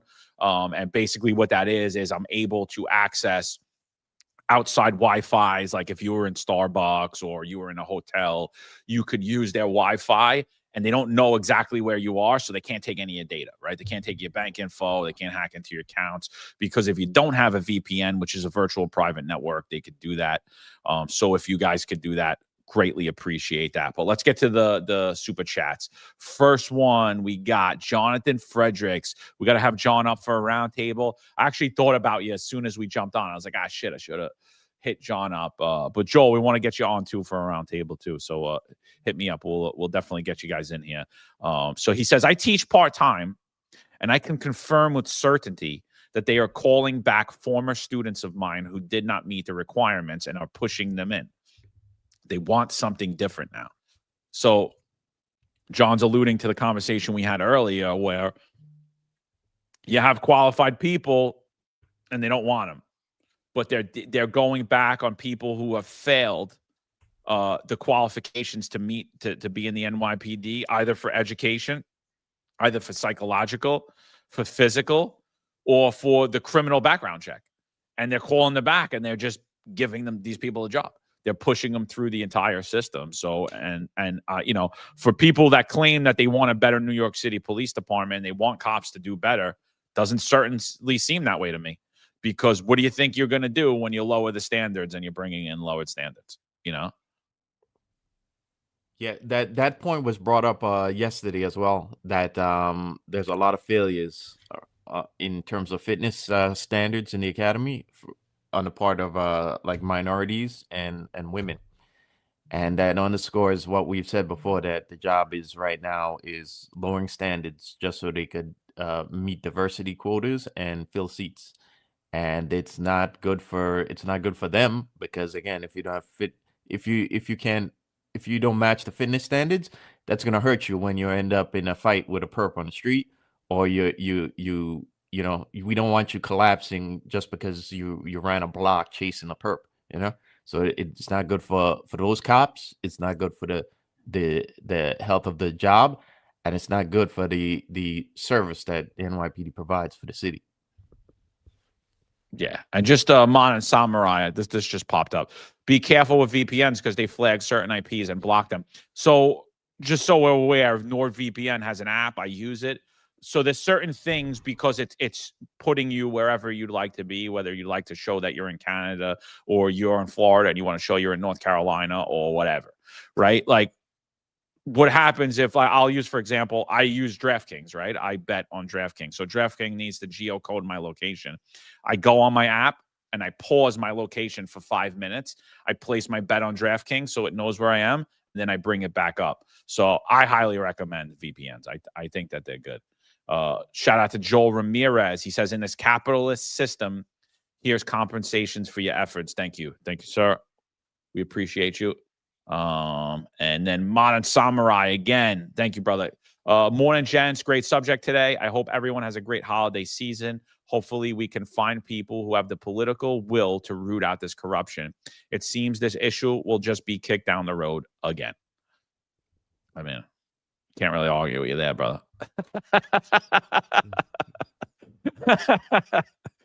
Chronicles of the Collapse. $20. He says, I can't imagine the amount of anger and frustration you guys feel at the blatant corruption in the NYPD when you guys got hammered for trying to do the right thing and stand by your convictions. Never stop exposing them. Thank you. Look, everyone's like, oh, you guys exposing corruption. I don't really think we are. I think we're just talking about all the things that are blatantly in everyone's face and giving our opinion of it. Like, I don't think we're deep diving into things like there are like investigative reporters.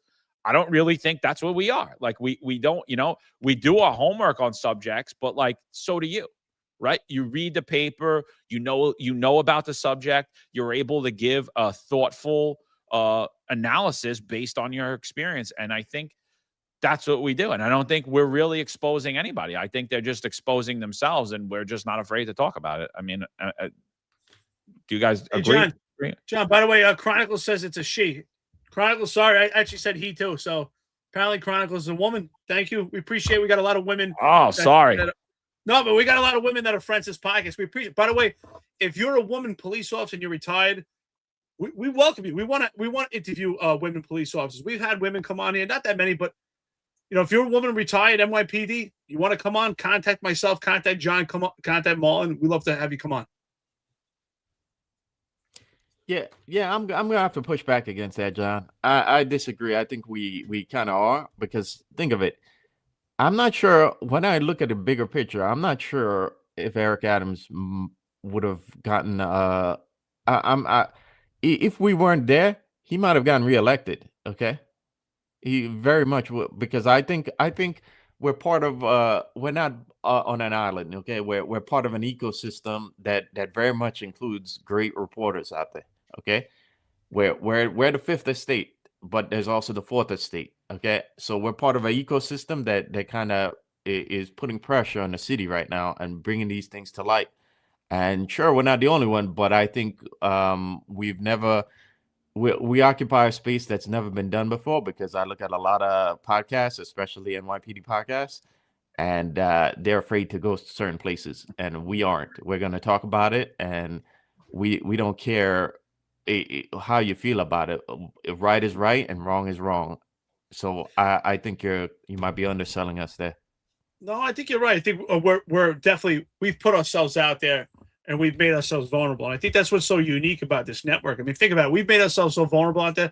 We've gotten so many attacks, and the only attacks that we've gotten are personal attacks or attacks on, lies about our careers, because the reality is no one has any leverage on us, and everything we've been saying is right. If what we said was wrong, we would never attain the credibility that we have and gotten to this point, because what we said has been accurate. We've had our finger on the pulse. And I kind of see what John's saying. I think he's saying, like, we really haven't done full investigations, but we've had what is at our fingertips. We've put it out there. And what I think is unique, and I think this is what you talk about, Marlon, and this is what I always tell John. I think that we're unique. We're kind of pioneers in police media. We actually give a police perspective on corruption issues, on actual police issues from the inside out, where people have never seen before. And that's what makes us so unique.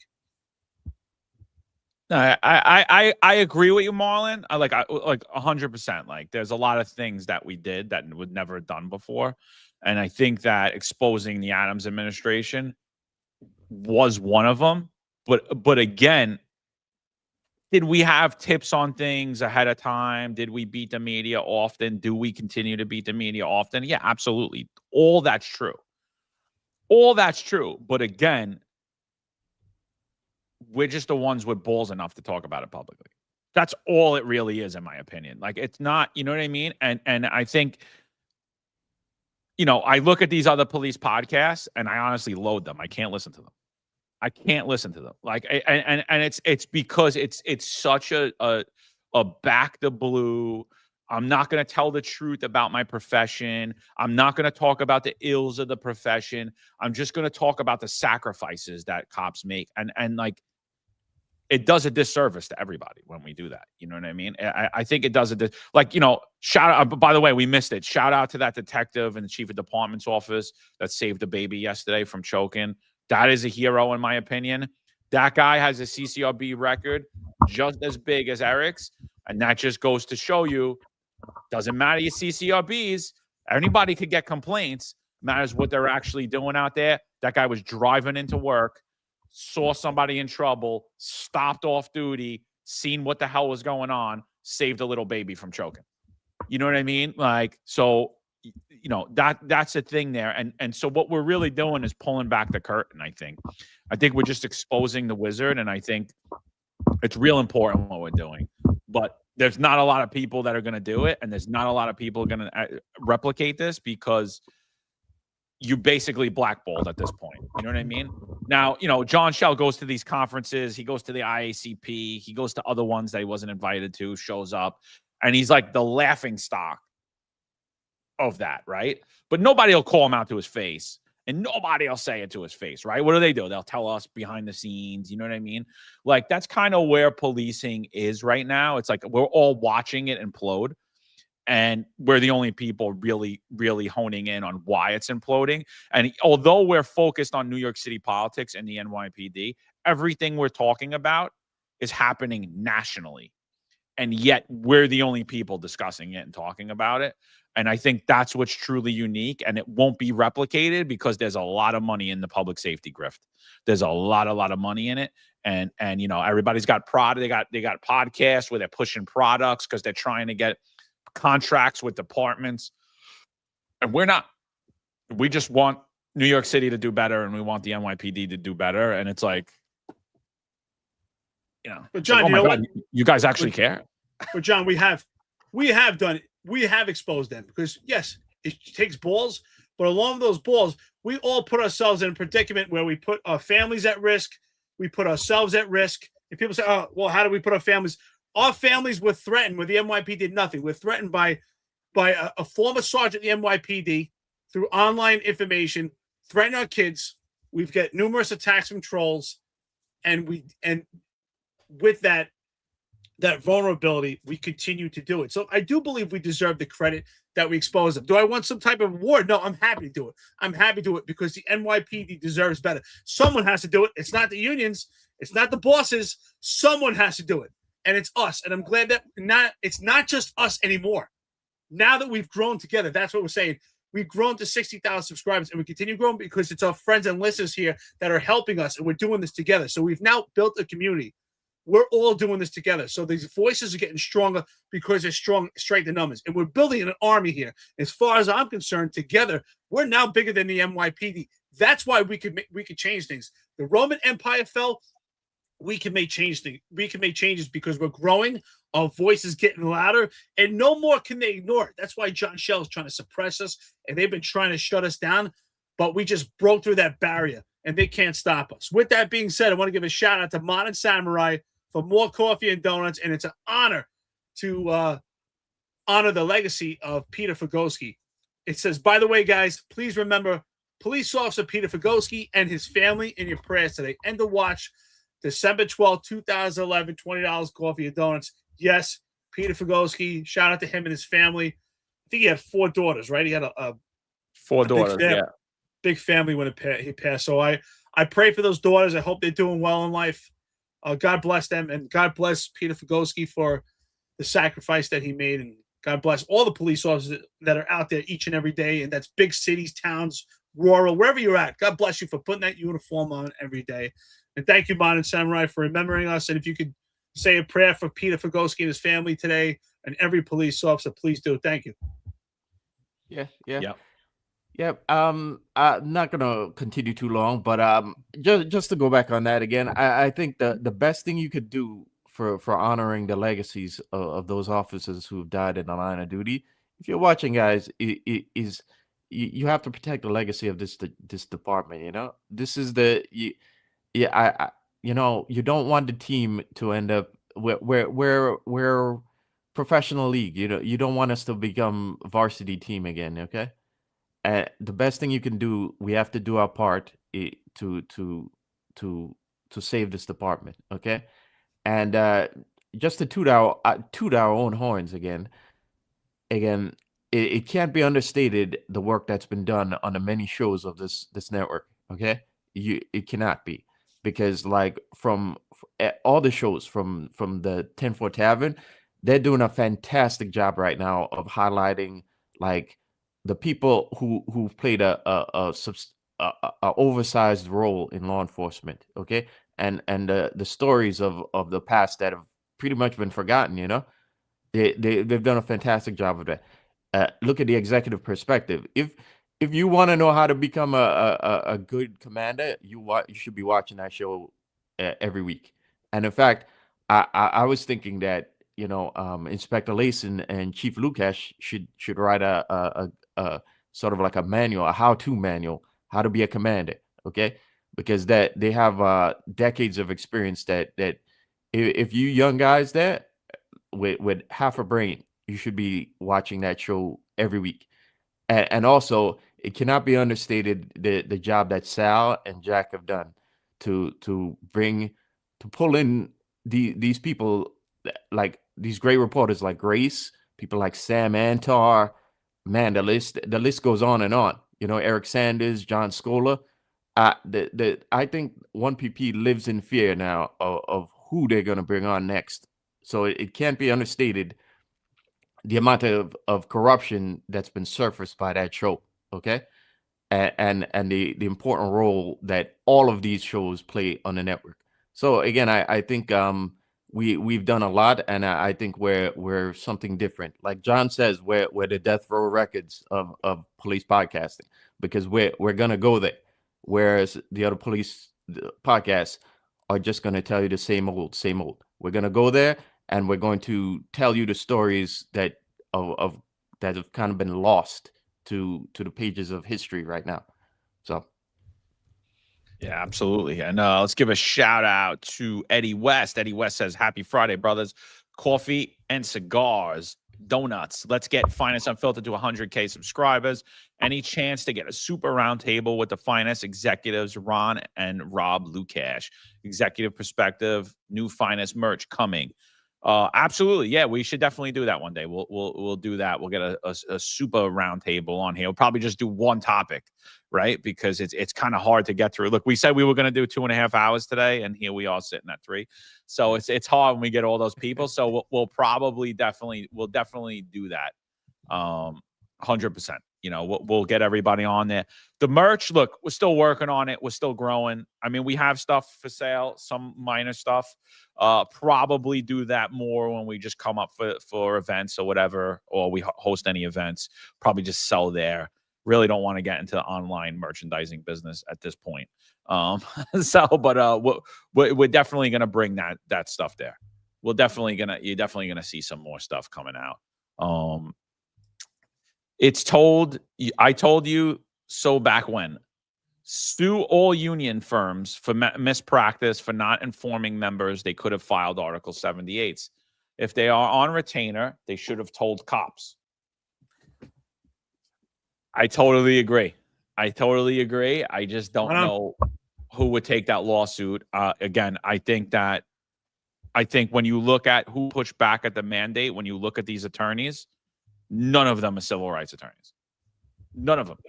They're attorneys that were doing some other type of law, that were doing family practice or real estate, and they were like, what the hell is happening in this country? This is illegal. And they stood up and they got into the fight.